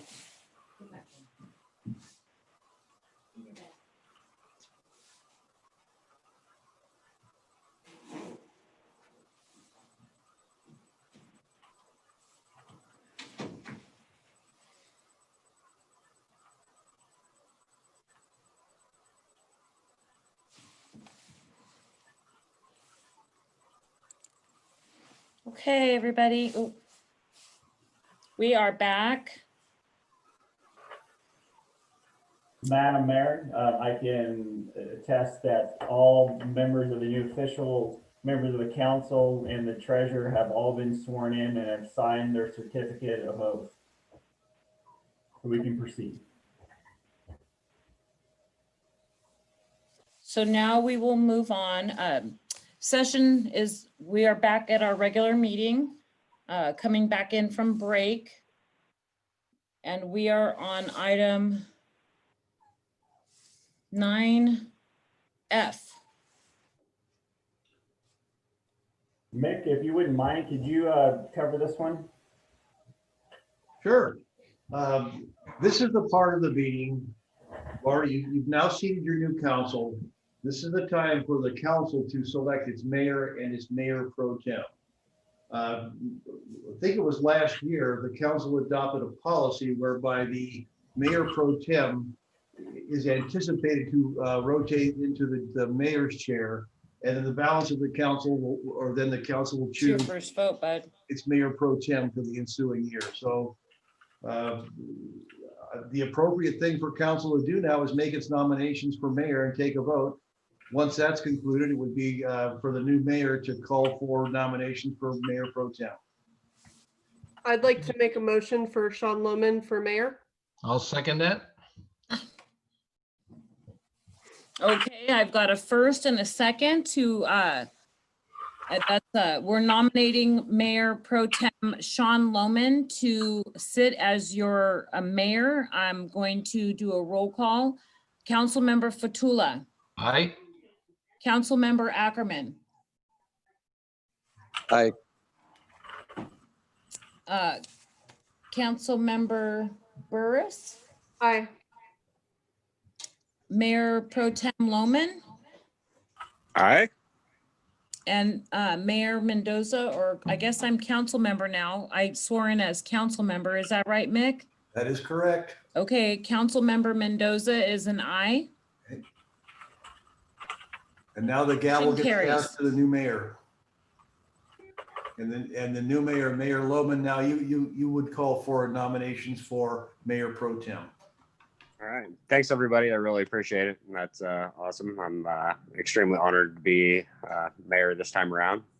I have nomination for mayor pro tem. I'd like I'd like to nominate Trinity Burris. I'll second that. All right. Okay, Excellent. and we're gonna do a roll call. Roll call. I'm sorry, has to call Sean. the roll call. I'm That's sorry, okay. Sean. No problem. You're doing great. Anyway, I nominate Councilmember Burris to be our Mayor Pro Tem. All right. So we'll do a roll call. Councilmember Fatula. Aye. Councilmember Ackerman. Aye. Councilmember Mendoza. Aye. Councilmember Buress. Aye. All right. And I'm an aye also. Congratulations, Trinity. And thanks Thank you. again. Look forward to working with you. All right. Motion to adjourn. Are you sure? I think we could drag this on for another half an hour. Well, you have good of the order on your agenda. We actually Yep. have the good of the order, item 10. Yep. So we'll go ahead and move on to item 10, good of the order. Joe, do you have anything for good of the order? No, I'm going to pass. Okay. David, do you have anything for the good of the order? Welcome. Thanks. No, I just want to thank Kim as well. I know you do a lot of good for the city. I know I'll see you around, so thank you, Kim. Welcome. Kim, since this is your last meeting, do you have anything for the good of the order? Just think proactive economic development, merry-go-rounds, carousels, all these wacky ideas. Keep those in the back of your mind. Thank you. Absolutely. And you'll always have our ear, Kim, for sure. Thank you. Yep. Marnie? Yes, I actually have something for the council to consider.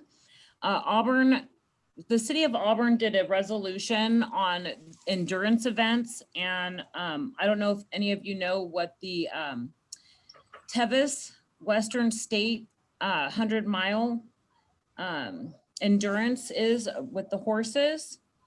And so basically what they're trying to do is they're trying to get the attention of the state legislation to support this event to become the official state 100-mile endurance event. And so they're looking for a letter of support from the council. If I can get support on this, we can have it on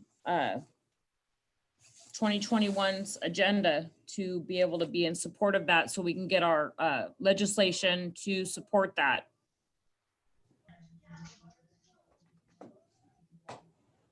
That's what I have. Yeah, I definitely support that. Sounds like a good idea. Same. I run that trail, bits and pieces of it. I like it. I'm down. Thank you. My support as well. Awesome. Thank you, guys. All right, Wes, I'll send you the email that has all the information in it. Thank you guys for the support. Thanks, Marty. Thank you. Great idea. Mayor Pro Tem Buress, do you have anything? I do. I just wanted to kind of circle back to what I had originally mentioned earlier about, we need to, I think as a council, strategize what we can do to try to make sure that some of these businesses that I think have been overlooked in the government's, in the governor's new system for shutdowns. I'd like to find a time for council to discuss this and see what we can do. And I think it's something that, and I know that the timing obviously is not ideal, but it's a pandemic. They never happen in ideal times, obviously. And I would like to see if council has the availability and the willingness to try to prioritize maybe setting up a Zoom meeting or, a workshop or even just a subcommittee to discuss what we can try to do about these businesses to help protect them and help protect the constituents that need their services. If I have council's support, I'd like to see if maybe we could get something set up for, next week, next Wednesday or something.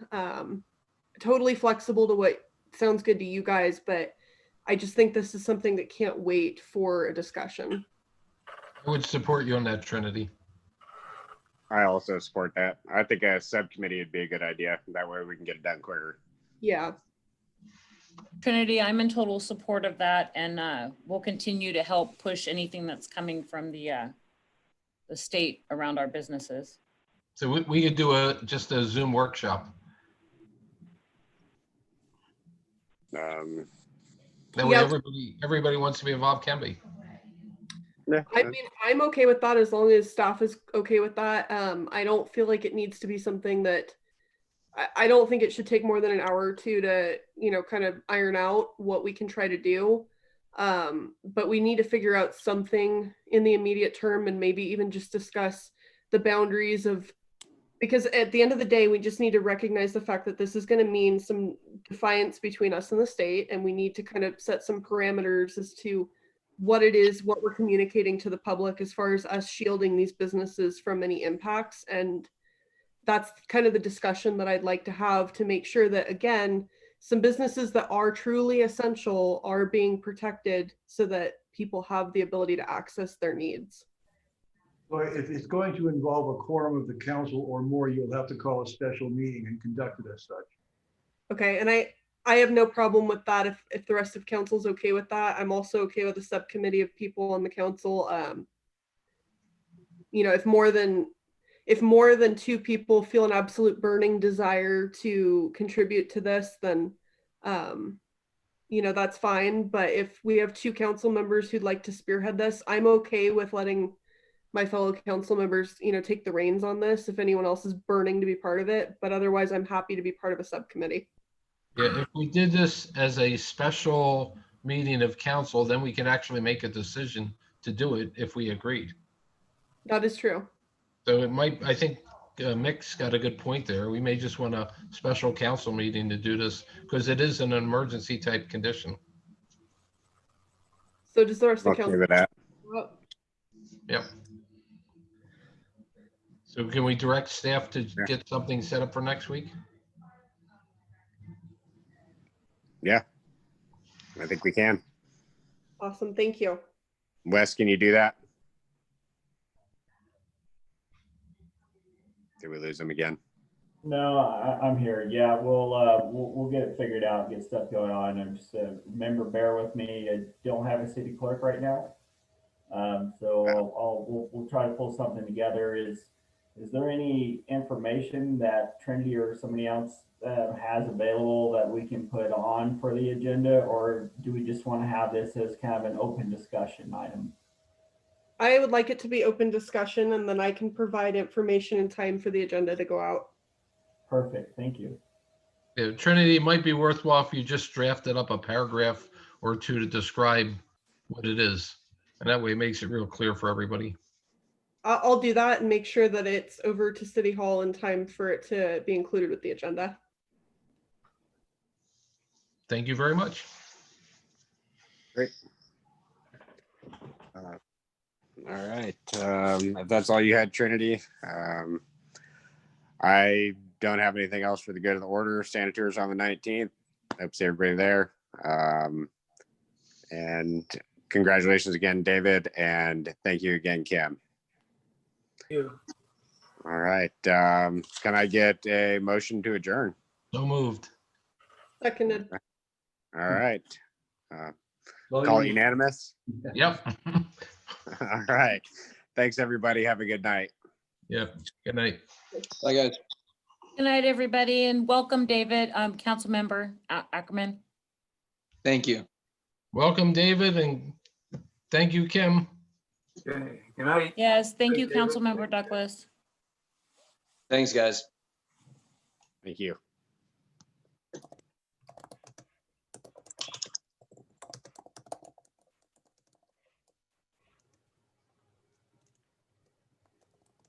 Chat.